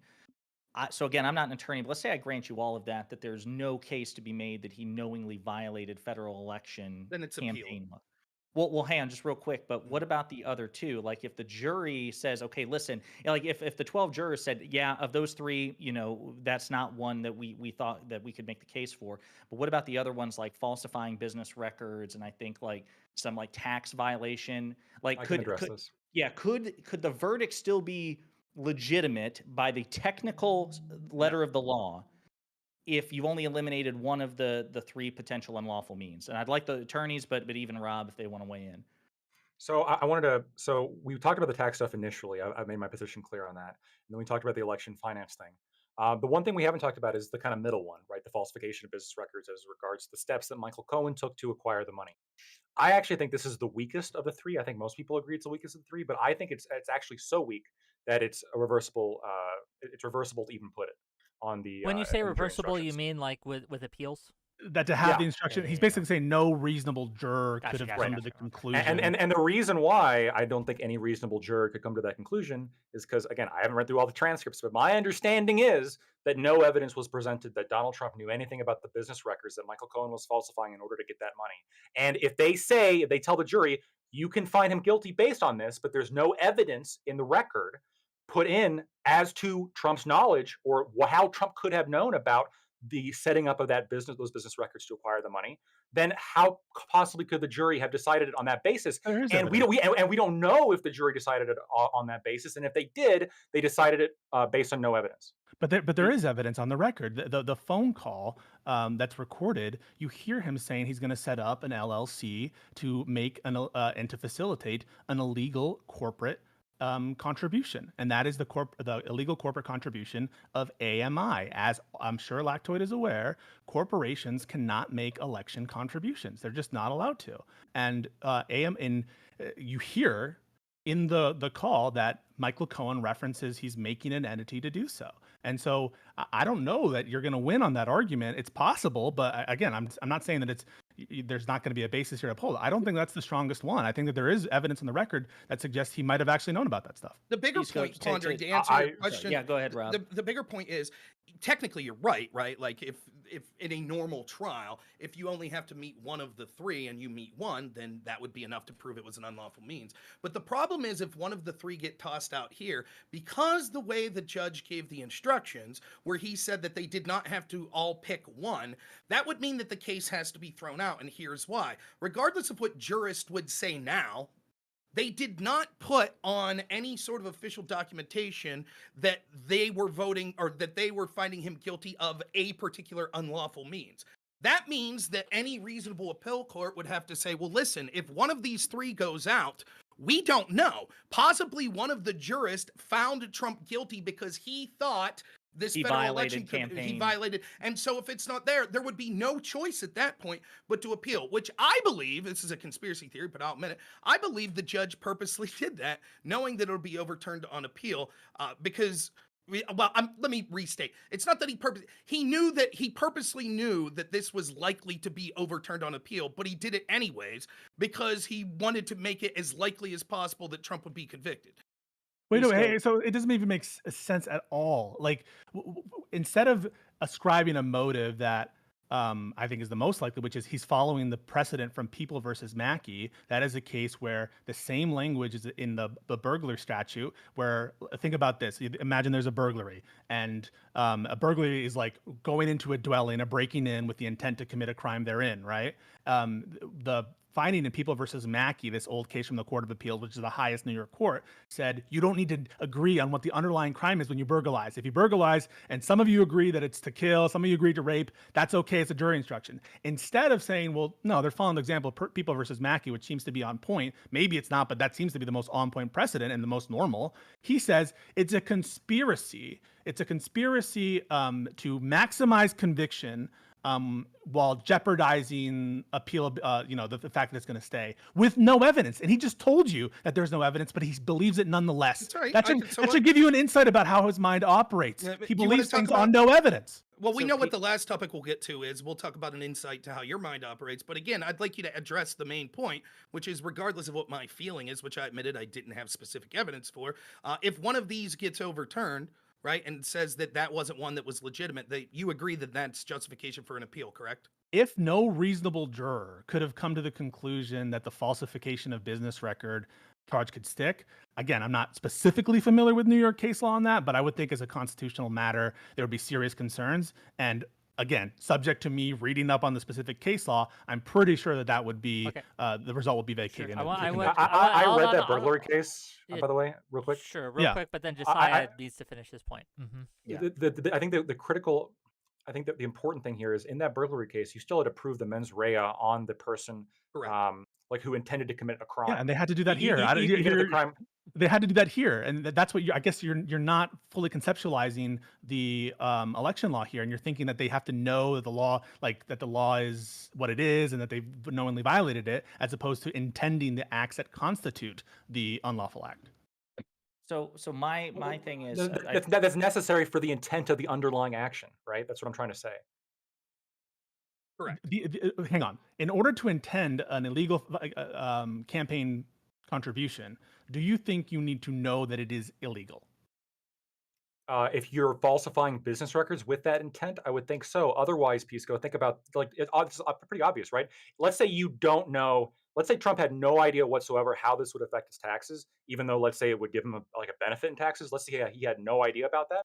Sure, maybe you could charge him under some kind of tax law, right?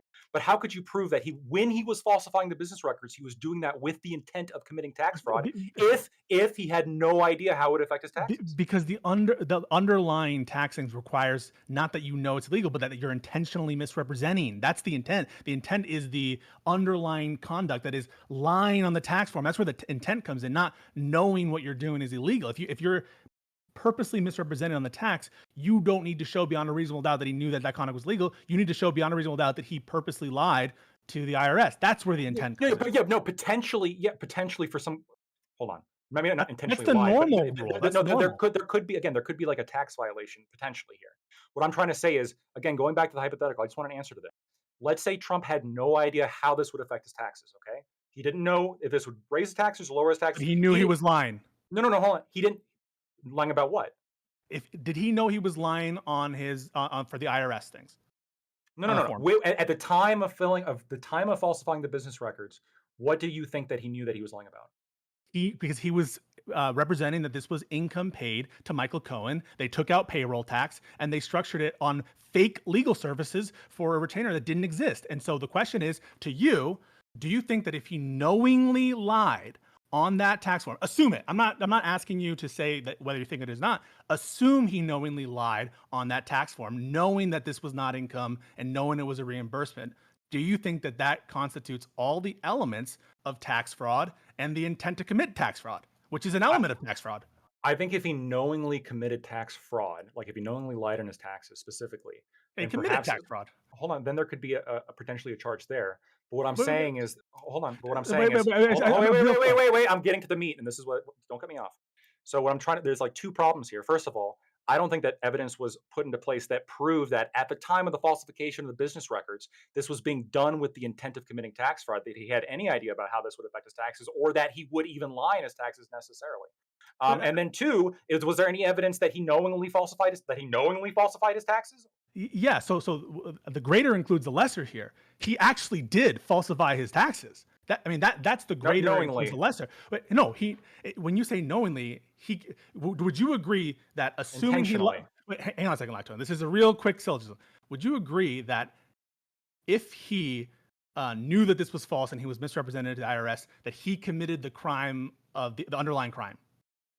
If at the time of filling out his taxes, he knew that it was false, but he decided to click on the submit thing anyway on TurboTax. Yes. Yeah, sure. Okay, so doesn't the greater include the lesser? Where are you getting the willfulness standard from? Where are you getting the knowledge? Because the falsification of business records, in order for that to become the felony, it has to be done at that time with the intent of doing something else. So when he's falsifying those business records, is he in his mind thinking, aha, when I'm going to falsify these business records so I can commit tax fraud? He's not thinking that. When he is structuring this payment as income, where as a businessman he would know that they're gonna make payroll representations.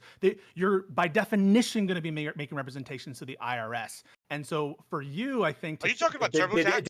Did any evidence come in about that?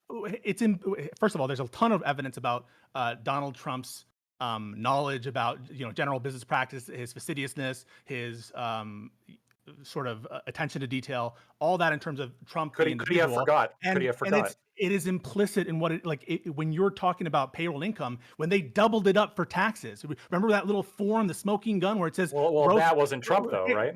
I understand that, but it's understood by the players, and I guess you're conceding now that those are false reports.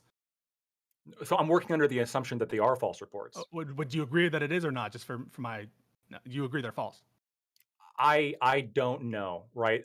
The reason I didn't focus on that is because if it's not the felony, you can't charge for the false reports anyway, because the statute of limitations is gone, so it's legally moot. Whether it's legally moot or not, it's one of the elements of the felony is that these are false. You agree they're false? They probably, but again, okay. Like the question in my mind is like, hold on, is it common practice to reimburse attorneys for NDAs under legal services?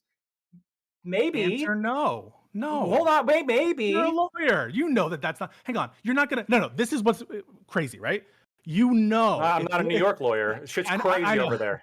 You know that if you're paying a reimbursement, you're not going to get taxed on it. Why would you, as a business, tax yourself? I agree that it was stupid, but I think the fact that it was stupid kind of.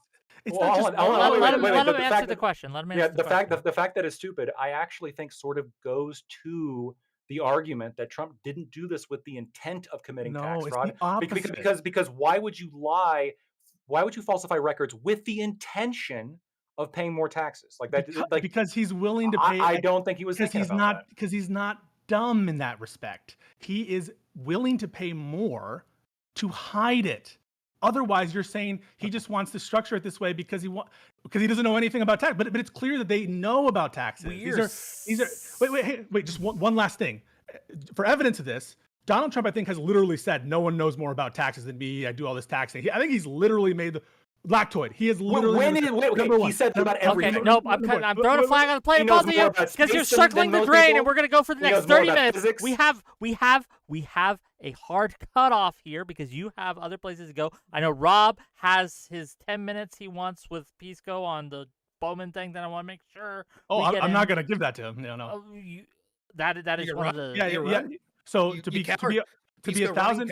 Here he is, coward Pisco. Go ahead, tell us how you're running. To be 1,000%, 1,000,000,000,000% clear, everyone on this panel prepared for a discussion about the Donald Trump cases and the implications on corruption.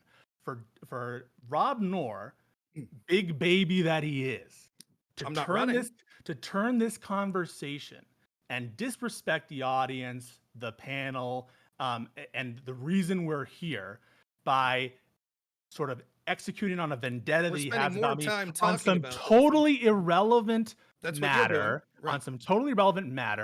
is beyond the pale. I refer everybody to our previous conversations about Jamal Bowman. The matter does not need to be discussed any longer. You could run. I will talk to the audience. You could run if you need to run. But that'll be the last 10 minutes regardless. That'll be the last 10 minutes. Until then, Josiah. You'll hear a screed and some convoluted thing about Bowman. Because he knows he's wrong. And the reason that it's important to bring up, because we just heard Pisco go why it's not important. You remember when he asked me earlier when he said to the audience, see, this is the type of character Rob is. You remember when he said that? Now we're talking about different concepts. We're talking about different concepts and interpretations of the law. And you've heard Pisco say various times. He disagrees with the biased former FEC chairman that says that this was it. He disagrees with him. And he disagrees with the FEC that violated. Rob, let me, because that way okay. you guys can go at it afterwards. That's fair. I'm, Yeah, I'm not going at yeah. it. Rob can have an No, That's he's audience. being fine. coward That's and fine. leave. Whatever. That's fine. So, We to know answer the Pisco, question, coward. about the impact on the election, I think it's too Can I go soon after to him? tell. So, a couple of things.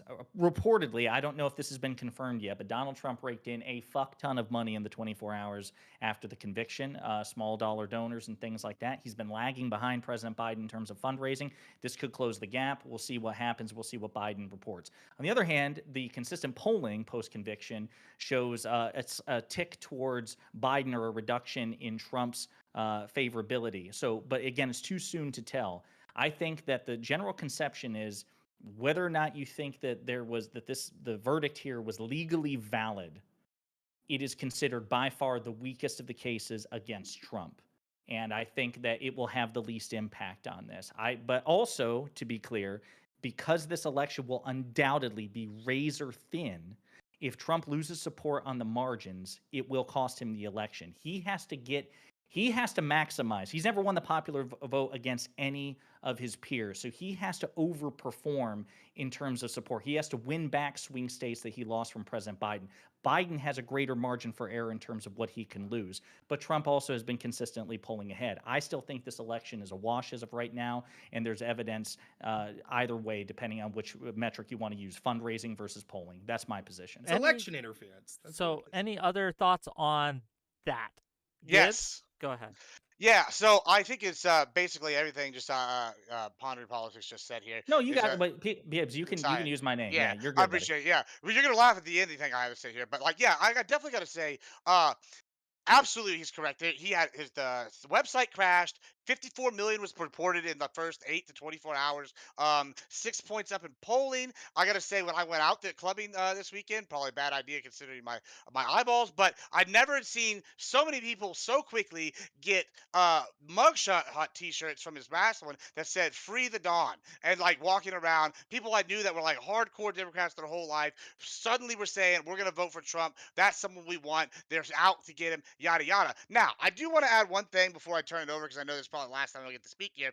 I would like to point out one thing. I never want to hear anybody, especially my conservative friends, say that Wick doesn't give a fair shake because we've had some conservatives talk a lot here tonight. And I did do it on a hunch after openings. I should have done it for Rashad too, but I didn't. I started timing my time and Josiah's time here. And Josiah came in before his last statement with a whopping, of all the time we've been here, 4 minutes and 37 seconds of talking. And I had a massive 5 minutes and 43 seconds. So if anybody thinks I'm a blowhard, I just want you to know, y'all can all suck my dick. That's bullshit. But Wick let everybody else talk. I want to say that Wick was very outstanding as a moderator. He definitely let the people that were You the don't most have to suck impassioned my dick, go. bro. You could just. And no, I'm not sucking you. I'm saying this is a bullshit. I want remediation. We're suing for slander now. No, I'm just kidding. But yeah, so Let me ask. 4 minutes 37. Let me ask the 5:38. lawyers real quick to answer this question.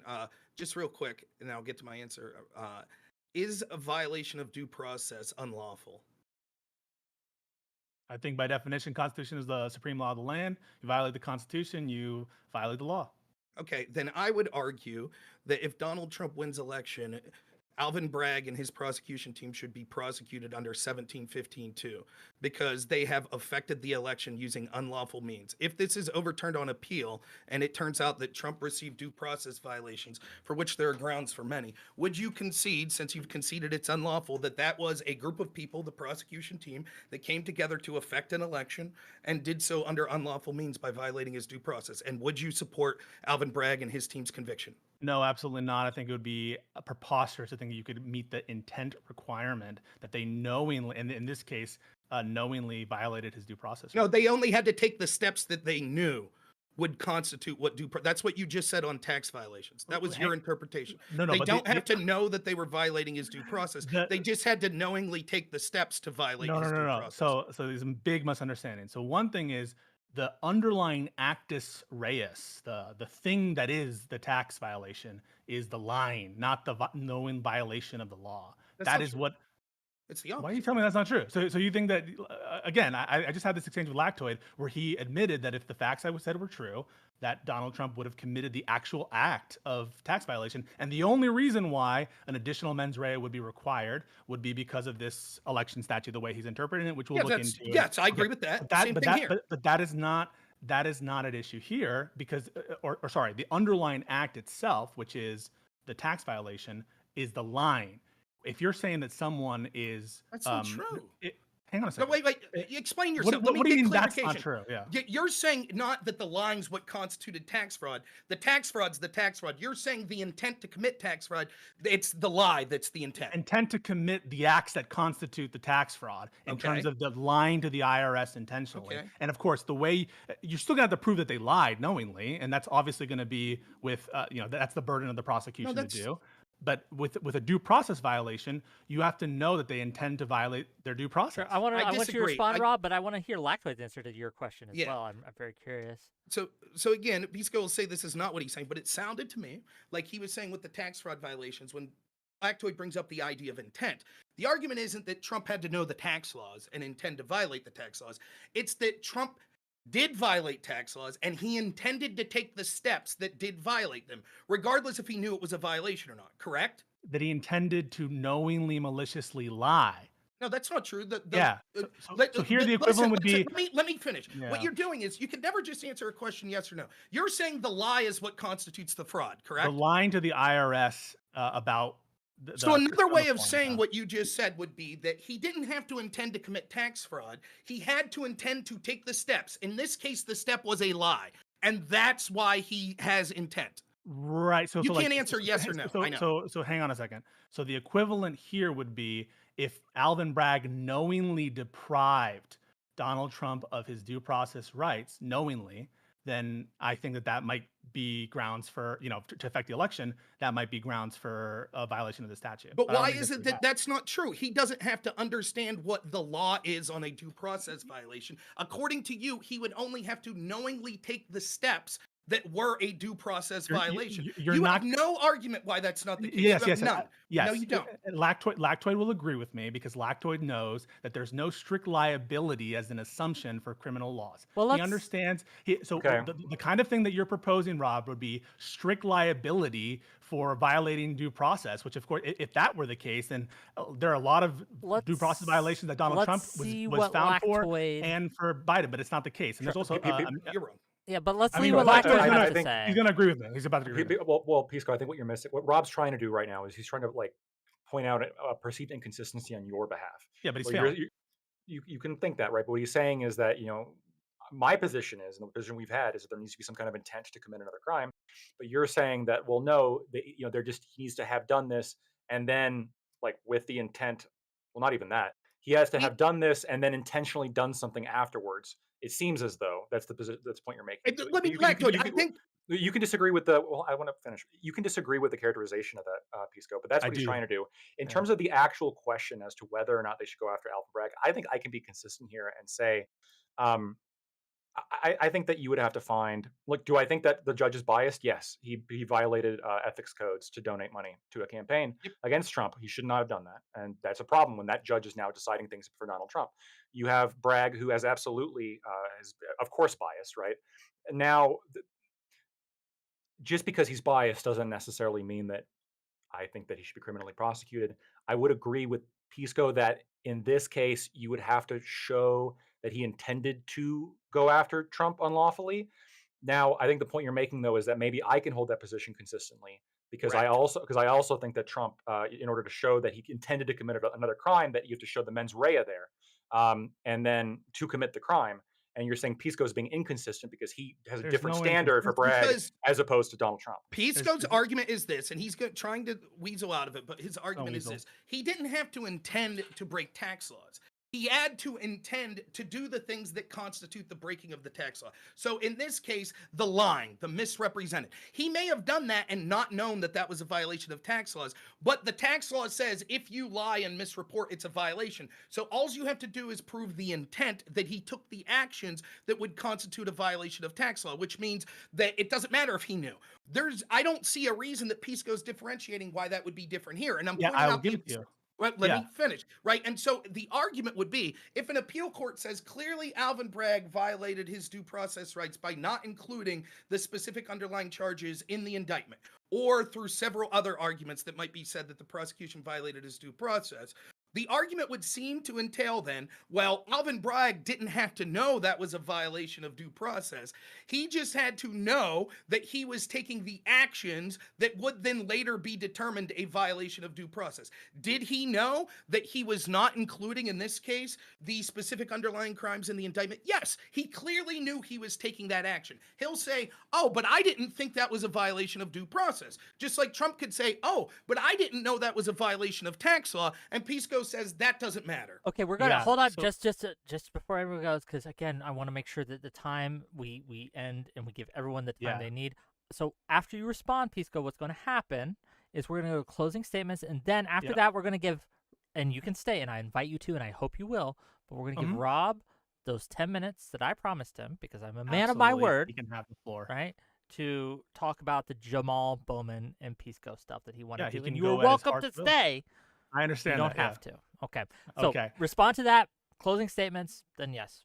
So the normal rule, as everyone understands, is that ignorance of the law is not a defense to crime.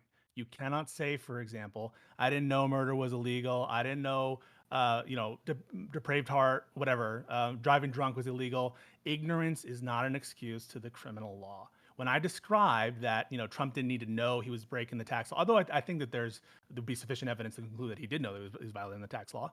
So even if what Lactwood was saying is true, I would still think that he's guilty. But if it were, all I was doing when I was describing that is describing the normal presumption, that presumption being ignorance is no excuse. With respect to this new theory that Rob is proposing, the underlying act would be a deprivation of due process rights. And his distillation, where it would include Alvin Bragg's prosecution to be consistent, does not include a knowing component, or intentional component. The tax violation still has a knowing and intentional component, even taking out the ignorance of the law. And what what Rob is describing is a kind of crime where the underlying bad conduct is the knowing deprivation of due process. And I would agree, if Alvin Bragg knowingly deprived Donald Trump of his due process rights to affect the election, that probably should be considered under that statute. But absent that, there is no inconsistency in a crime where the actus reus are these intentional lies, and another crime where the theoretical actus reus would be the knowing deprivation. And so there's no inconsistency. I'm just applying normal rules. He conflict. I'll just say real quick here, right? Like, there is entirely possible that there are legitimate reasons and issues on the books that say you can't go after prosecutions and things like that. That I understand. But in the exact way that Pisco's saying how we would apply this, that if Trump didn't have to know ignorance of the law and all that, we get all that. He didn't have to know that he was breaking the law. He had to know that he was taking the steps that would be a violation of the law. That's all he had to know. And so the question is, did he know? Because if Trump stands up and says, I didn't know that was a violation of tax law, Pisco going to say, it doesn't matter. Lactoid says, but then he didn't have mens rea. He didn't have intent to break the law. Pisco says, it doesn't matter if he had intent to break the law. All that matters, he had intent to take the actions that constituted breaking the law. Pisco can, like he says, but there's no knowing. There is knowing. Pisco, yes or no? Did Alvin Bragg know that he didn't include this under the unlawful means in the indictment? Yes or no? So again, that Can't unlawful. answer. He Hang on a cannot second. answer. So it was his. Can't answer. It was Pisco his can't belief. answer. It was he can't his, answer. Now it he's was going to give his another belief. closing statement It on was this. his All right, belief. so we're going to go. It He was can't his- answer. God He damn it. cannot Okay. answer. It was so he He cannot understood- answer. So Alvin Bragg reviewed. So just to be clear, Alvin Bragg reviewed his own indictment. He can't Alvin Bragg- answer. Alvin he Bragg- can't do it. He Alvin cannot Bragg- answer. Alvin Bragg Pisco knows. cannot answer. Alvin This is Bragg. classic. both Alvin of you- Bragg. Why both of wouldn't you- he say no? I'm Why would he answering. say Stop! he can't answer? He Okay. can't I'm answer. answering Stop. his question. I'm not going Stop. to pigeonhole him. Can't answer. Stop. Yes or no? Ah, Then you can no, expound. everyone stops. Everyone stops. Okay. Yeah. Okay. Cool. Good. We good? If we keep going this all night, you guys aren't going to get to your next appointment. So what we're going to do is we're going to closing statements, and he can address this in closing statements because, by will. God, we do need to end this. We do need to end this. And I guess we'll start with Pisco, and we will Yeah. end with Gibbs. So Pisco, floor is yours. So this. Closing just statements, motherfuckers. Don't to- interrupt. Yeah. To answer real quick, yes, he knows what's in his own indictments. The question is whether you know that constitutes a violation of the due process, different than, because a criminal intent is assumed as part of a crime, that you have to have a knowing intent, an underlying actus reus, different than the underlying tax violation, where the bad act, so to speak, isn't is the underlying line. Here, you know, as a matter of course, prosecutors violate due process all the time. How many, and Lactoid will tell you, how many times are like criminal appeals overturned, or sorry, criminal convictions overturned because of due process issues? It happens as a matter of course. You're always arguing it. No one has ever argued, and it's never been the case, that a non-intentional violation of due process constitutes a crime. That's a completely brand new theory that absolutely is not apples to apples with the underlying crime of intentionally lying to the IRS, which by itself is a crime regardless if you know what the tax code is. I can't explain it any more than that. That's just the way it is. As for everything else, I mean, it's kind of pathetic. The Republicans on, or I should say the MAGA conservatives, or whatever you want to call them, the anti-Trump indictment or conviction people, practically concede elements of this case. They concede, I mean, Rob straight up conceded that these are false statements when he made that error about the reimbursement and accused about Michael Cohen, if you remember that. Lactoid said that yes, it's probably the case that these are falsified. They disagree for some legal reasons about having more to do with the comparisons to the Clinton case. I will look into the House case. The comparison to the 2016 stuff is a non-starter. It's not at all comparable. But on the actual merits of the underlying purpose, they can't really contend with the fact that this is clear as day a violation of tax law. Can't really contend with the facts that if you look at the evidence in this case about what the purpose of this payment was, and that this was in fact a loan, that it was for the campaign. Again, I agree that the underlying business records thing is the weakest of the cases, but I still think that that was proven beyond a reasonable doubt as well. And so altogether, what do you have?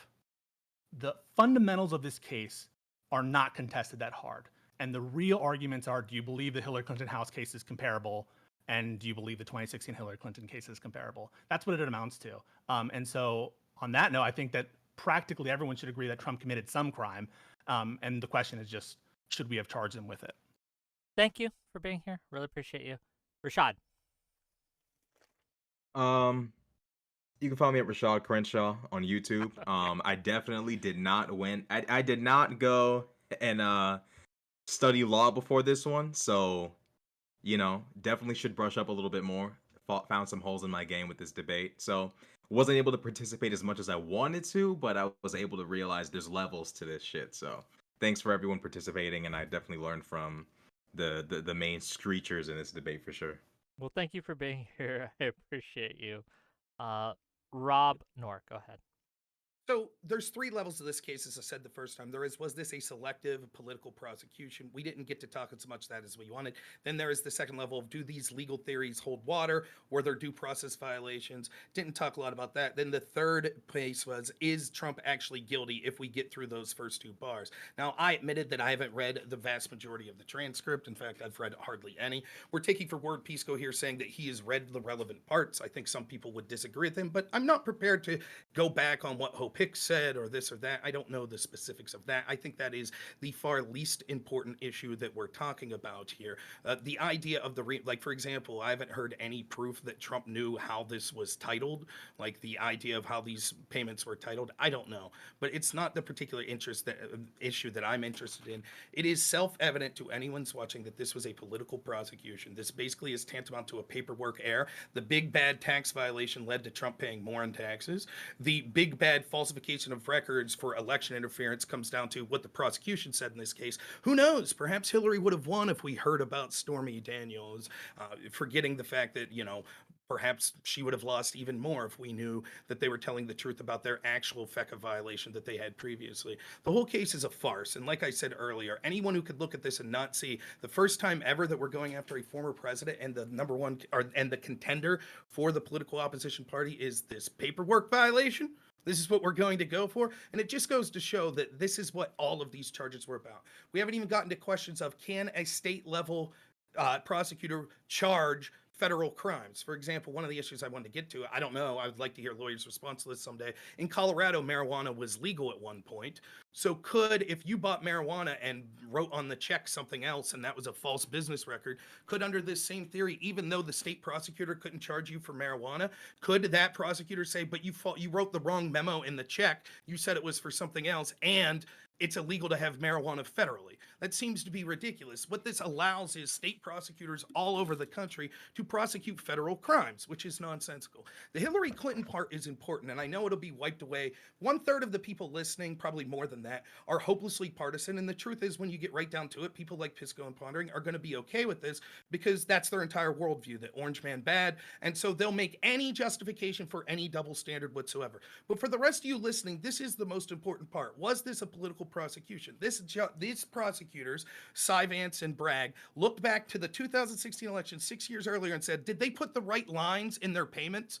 Did they? We need to subpoena records. We need to find out. Meanwhile, they already knew Hillary Clinton had violated a FECA violation and the Federal Election Commission had ordered it so. Yes, it was civil and didn't rise to the level of criminal, but if you look at the facts of the case, it's obvious that she falsified these records. Pisco's only argument to this, his only one is, but it's not as bad as what Trump did. I gave reasons why I think what they did is worse than Trump, but it doesn't matter if it's as bad or not because he's making the argument on the tax portion of this. Well, it doesn't matter if Trump paid more back in taxes. The law is the law. That's the law, and we have to fight. The law is very clear, the federal election laws. You cannot falsify your disbursements. You have to say who the recipient of your disbursements were, and you have to give the proper payment that why they were being paid. And Hillary for America violated those twice. She did so in New York. These constitute business records, as Pisco was unable to answer.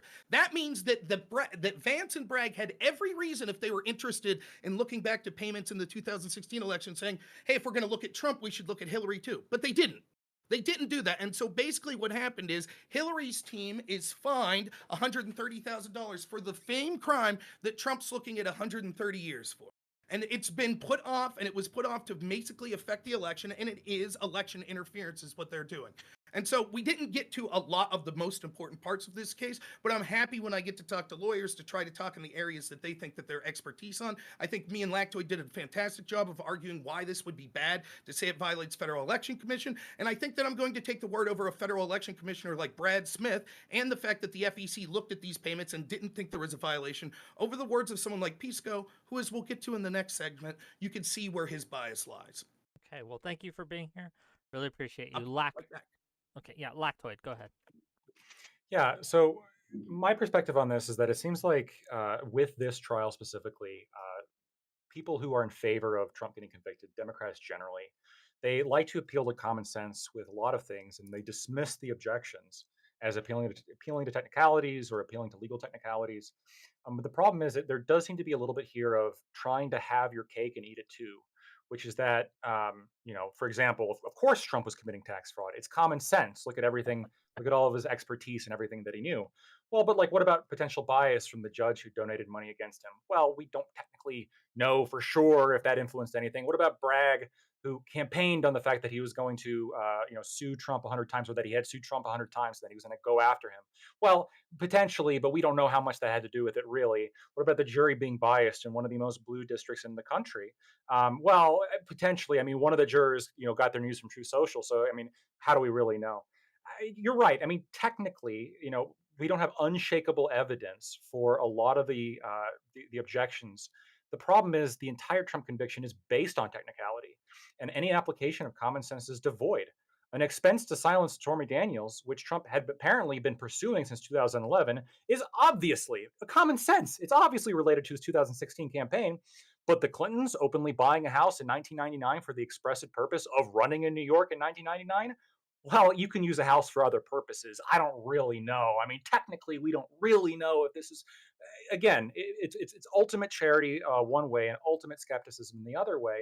And I think at the very least, even if you disagree with all of the legal arguments that I've presented, and you agree with all the legal arguments that Pisco has presented, the fact that looking at the trial from the beginning, looking at how this has never been done before, just looking at some of the absurdity that in terms of how we have to look at, well, technically it was past statute of limitations, so then we did this to bring it back, and I think it's pretty clear that there is bias at the very least. Now, I don't think this is like being directed by the Biden campaign. Perhaps some people do. That could be, maybe upper level conspiracy theory.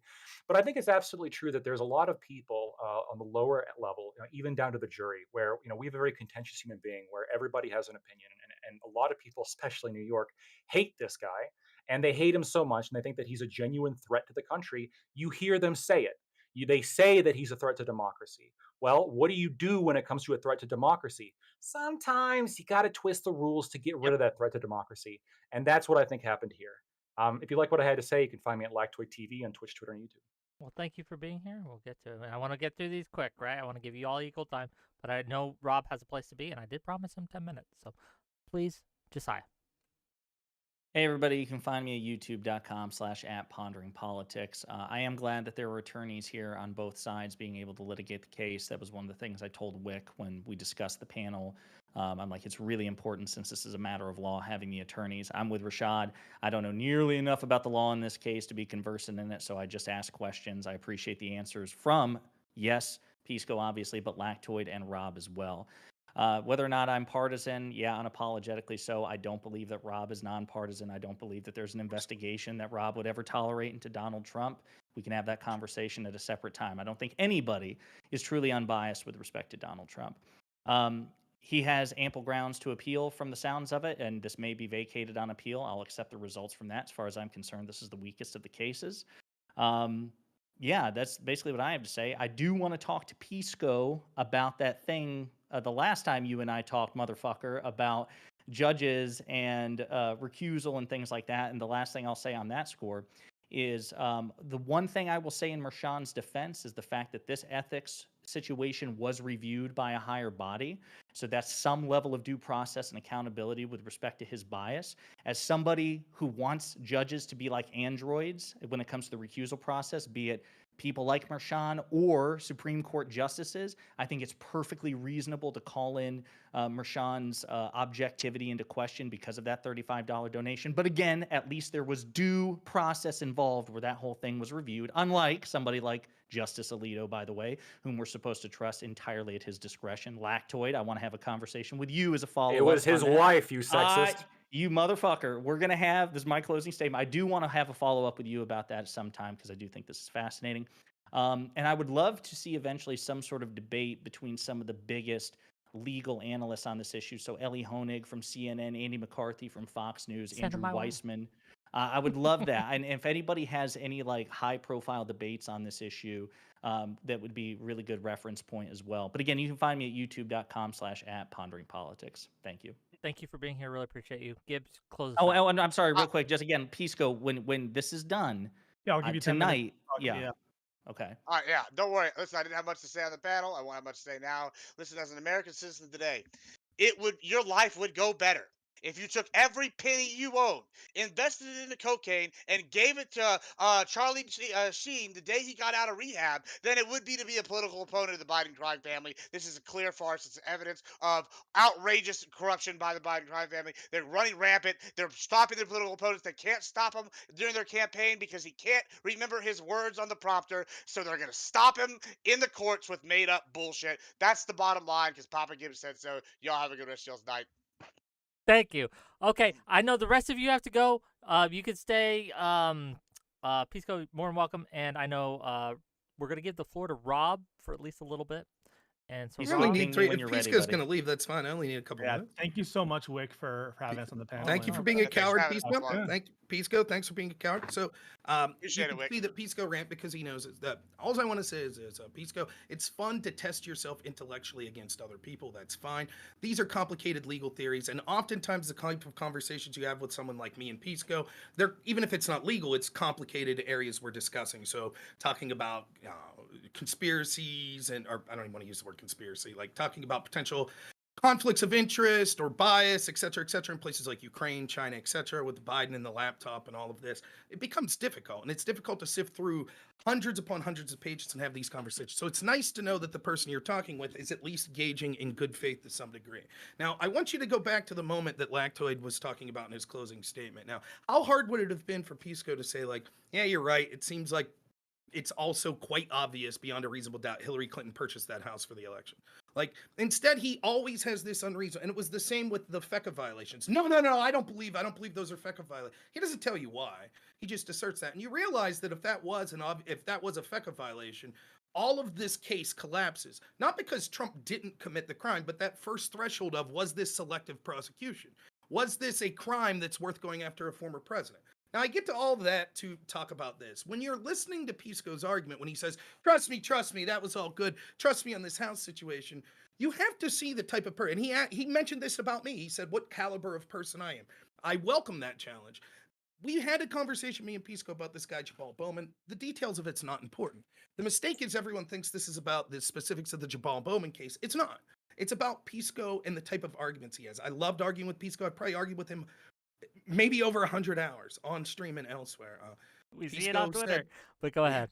Yeah, Pisco said over and over again when it came to Jabal Bowman that it was inconceivable that he didn't intend for the fire alarm to go off that he pulled. Inconceivable. And then he said, because he always supports the prosecution of Trump and the people surrounding Trump, lying to law enforcement or investigators is a crime that should be charged. That's why he was for the charging of George Papadopoulos, for example, or he was for the indictment of Michael Flynn. So he was always for all of this, always, right? And it was very serious. And so when the record came out of the actual conversation and that Jamal Bowman had with the police, Jabal Bowman said, I did not intend for the alarm to go off. Now that's cut and dry. And it's only a very small issue. Everyone that says, who cares about Jabal Bowman? You're right. Who gives a shit? How hard would it be for Pisco to be like, yeah, he lied. I guess he should be charged. Oh, well, what can you do? And if I'm putting a steel man on Pisco's position, he would say, sure, okay, I guess the fact that cops didn't charge him is a double standard. But come on, Rob, that's small potatoes. That's it. That's all you'd have to say. But instead, Pisco, who I remind you, said that's inconceivable. Of course, the last time I brought this up to him, he claimed ignorance. I don't remember saying that. So I had to bring up the tweet to show that he had said that. And of course, he said it to me over and over on stream as well. He said it was inconceivable. So that means it's a lie. Jabal Bowman said something that Pisco said isn't possible. It's a lie. It's inconceivable. So this is it, right? Okay, Pisco, you said lying to them should be charged if it's a material lie. Yep. And you said it would be a lie. It'd be inconceivable if Jabal Bowman said he didn't intend for the alarm to go off. He said yes. I said, okay, so surely he should be charged. And Pisco's argument was, and he won't deny this, what he'll do is like he always does, ramble on and on. His argument was, well, I believe when he said I didn't intend for the alarm to go off, what I really meant was I did intend. I want to repeat that. So everyone listening is like, well, who gives a shit about pulling a fire alarm? The important part is understanding the context of how partisan these people are. When finally pushed, where they've definitively lost an argument on these things, he says, I believe when Jabal Bowman said, I didn't intend for the alarm to go off, what he really meant was, I did intend. Now, this is such a bad faith lie that speaks to Pisco's character, because when I brought this up the first time we did a panel or a debate one-on-one with a moderator, and I brought it up, his only defense to this was, but why would I lie? That's exactly my point. Why would you? And so when you listen to him, and I know everyone listening to Pisco's audience, just like Pisco, is going to run from it. They're going to say, who gives a shit about Jabal Bowman? It speaks to the character, because the truth is, I can't claim to know as much about the law as Lactoid and Pisco. I've looked into this case. I'm doing my best good faith measure to talk about its obvious problems, right? But when anyone like Rashad or Gibbs or Pondering there, they'll admit, like, yeah, we didn't have as much to add. So you're sort of relying on people and their interpretations, and you're hoping that they're good faith. Pisco's not. He will flat out lie. And so when he says, like, nah, I don't, at Hillary's house, there are other reasons. And it's like, but Lactoid correctly points out, you literally just said with Trump that doesn't matter. You literally said that. You were like, oh, no, with Trump, it was, it had to be the election. But with Hillary, it's like, yeah, there could have been other reasons. Those are the sorts of things you get. And now I wish Pisco was here because he'd have a chance to defend himself. You'll see. I was on Jay Stock's panel the other day. Same thing. He won't say, this is what, I'll try to give you what Pisco's argument was there. You ready? I don't have a hat. I'd turn it backwards. Here was his argument. His argument's like, what I said was that the idea that the alarm would go off globally, like in the whole building, that possibly that wouldn't have been something. And I argued from the whole time. I wasn't defending. I thought he should have been charged for the pulling of the alarm. And I supported him getting that $100 fine or $1,000 fine. I was for that. And I was actually, I said that, there was no good answer, and I wasn't supporting what Jabal Bowman did. I wasn't. I said that it was stupid. And whatever way you look at it, and regardless, Rob just wants to bring this up. Now, notice what he wouldn't, you have to take my word, that's what he said. Notice what he didn't say is, no, I didn't say that, because he did. He knows he did. Now apply this to everything. He knows that Donald Trump incited an insurrection because when Trump said, go be peaceful, he knows that means don't be peaceful. What I would recommend, and this is all you, if this is the case, put it in a document. If you have these links, if you have these clips, if you have these sayings that you say he says, put them in a document, a manifesto, if you will. And so anytime this comes up, you can simply say, here's all the documented evidence of this person. Well, the reason I might do that, I don't know. I'm busy. Unlike fair enough. I'm just saying it'd be but the an reason easy I won't way do that to... is because of this. Because the unique situation with Pisco being that he was my absolute favorite person to talk to, and now has exhibited bad faith in a litany of ways. In fact, Pisco was so much my favorite person to talk to. When I was in conversations about going on Tim Pool's show, they wanted me to debate someone, so they were talking about the Krasensteins, they were talking about Destiny. There was even talk that someone like Sam Cedar or David Pakman might come on, but the Krasensteins were open to it, but then they had a conflict of interest, or they had a conflicting schedule, etc. So I was going to suggest Pisco, but I can't. I would never suggest him. And I've said that I think this was such an example of bad faith that I will not have a public conversation with him without bringing this up. Because I think that it merits every single person listening that they understand how biased that is. And there is not one person, like I challenge it. I'll ask you, Wick, and I'll ask Lactoid. I'm not asking you to say that I'm accurately representing the facts. That's fair. You didn't hear. But if it is true that his defense is, well, when he said I didn't intend, what I really think he meant is I did intend. Is there any way to look at that other than one of the most bad faith things you've ever heard? To the extent that you, again, just to clarify, to the extent that you are representing this accurately, and I don't know that you are, but absolutely fair enough, right? Then yes, I think that at the very least it calls into question someone's credibility. Like I've been wrong before. I'll be wrong again. That'll happen. But what you hear from me is what I actually think, right? Correct. Is what I actually believe.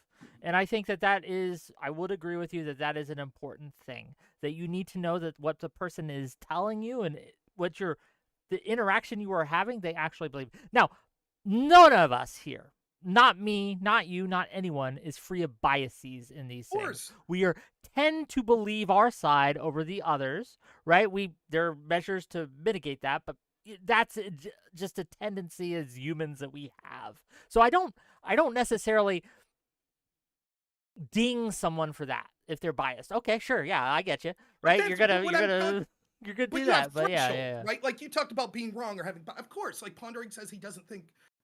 I'll fully admit my bias. Of course, my bias isn't towards Trump. My bias is being anti-establishment and populist. But that definitely, I'll fully admit, that colors my perspective on things. Absolutely. Sure. Now, the key is we all have bias. Try to shrink it as much as possible to be a little more objective. But we're all biased, right? What I'm talking about here that makes this unique is I can't even think of an analogy that's more ridiculous. Like, I guess you could say if Biden comes out tomorrow and says, yeah, I purposely fired that prosecutor in Ukraine to benefit my son's company.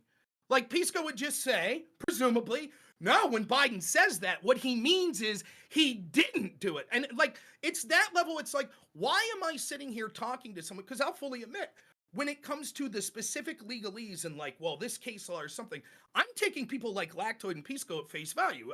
I don't know, right? But why would I listen to him when I can't trust him? And on this case specifically, it matters because the other day on Jay Stonk's panel, he was just like, you know, this is normal. Because for me, this, as a layman, this is what I think. Like, dude, when you're walking into fucking court, like, you should know. It up too, by the way. Okay, you should know specifically what you're charged with, right? And I was like, they didn't bring it up till closing arguments. And he's like, that's not true. It was in pretrial motions. And I was like, well, maybe you deserve to hear it in opening statements. Like, at the trial, you deserve to hear the charges before closing arguments. And Pisco's argument was this is completely normal. It's completely normal in a trial for it to not, if you don't hear it in the trial, to look at the pretrial motions. Well, it turns out a bunch of legal scholars, including those on ABC, CNN, and elsewhere, have a problem. But Pisco tells his audience, and he wins a credibility argument because I'm not a lawyer, and I've admitted that, and so I have to take his word to some degree. No, this was a totally normal trial. It was totally normal. How dare only a buffoon that doesn't understand litigation would come to the conclusion that there were problems with this. And then you see all of these experts are like, well, there's problems. There's significant problems with what's going on. And so that's why the Bowman story was important. And lastly, I'll say this. I'll wrap up here. He's a coward on top of being a liar. He ran away from this. And that's his right to do so. I understand. He does this quite frequently. This is his MO. He gets blown out on issues and then decides to run. I don't think he got blown out today. I think he loses the arguments today and we make better arguments, but certainly he's competent. He's making arguments. But when he knows that he's embarrassingly lost, he'll run. And that's what he did. That's why he's not here. And he'll try to gaslight people and say, that's because it wasn't relevant to the topic, when he himself talked to my character being relevant to this conversation. So why wouldn't his be? Okay, gang. This has been a show. We're gonna rate out two places on YouTube. We're gonna go to Rob's stream. I gotta go. Is that cool? Yeah, no, go. I'm See just talking to my audience at this point. And then on Twitch, we're gonna go to Lethy Waterkai, and you guys can watch that as well. I'm gonna read these super chats tomorrow at 6 p.m. Eastern. Tomorrow, gang, at 6 p.m. Eastern. You thought this was contentious? You thought this had the fights going on? Tomorrow, we're going to do a nerd debate, okay? WotC, Wizards of the Coast. Has it been good for the gaming hobby? We got Pontius Claw on one side. We got Rael Radholm on the other. Oh, they've fought before on my stream. They'll fight again tomorrow. It'll be fun. It'll be great. Has WotC gone woke? Has it made the gaming world woke? We'll find out. We also got Harmony Ginger coming in on that. Ironhide, new guy. A couple other new guys, Big JC, as well as The Hunt. So tune in for that. Let me read these super chats, and then I'm going to rate out. Cool? Cool? Cool. $2 from Soyaddle to say the cow pus has invaded Gibbs' brain. Thank you for the $2. $5 from Shmuel to say, someone tell Pisco he looks cute as a button. I'll DM him right after this. Another new account for $5. Unrelated to today's topic. 2 weeks ago, Pondering claimed Bagram had half the loading capacity of Kabul. Source on that, I can't find anything. I'll DM him and I'll ask. Bass Guitar for $5 says, could Rob please explain exactly how the wrongly classified payments to Cohen resulted in Trump paying more in taxes? I'll DM him and ask, but again, you're going to get like a 20-minute answer, gang. None of them are concise. Brevity being the soul of wit, they lack it. All of them, every single one. $5 from Zetsui to say they reimbursed him beyond what he paid to Stormy to cover those additional taxes. Otherwise, why did they not just reimburse for the exact amount? Good question. And then someone else just gave me $20, but they retracted it, so I don't know how that works. I don't know if they took the $20 back. I can't see the name anymore. Thank you for being here. I'll see you guys tomorrow, 6 p.m. Eastern. If you've enjoyed this content, hit that like button. Hit that subscribe button. Gang, we got some great stuff coming up every day this week. On Friday, we're going to be talking to someone who used to work with Turning Point USA, Daniela Petask. Should be fun. Check us out. I'll see you guys later.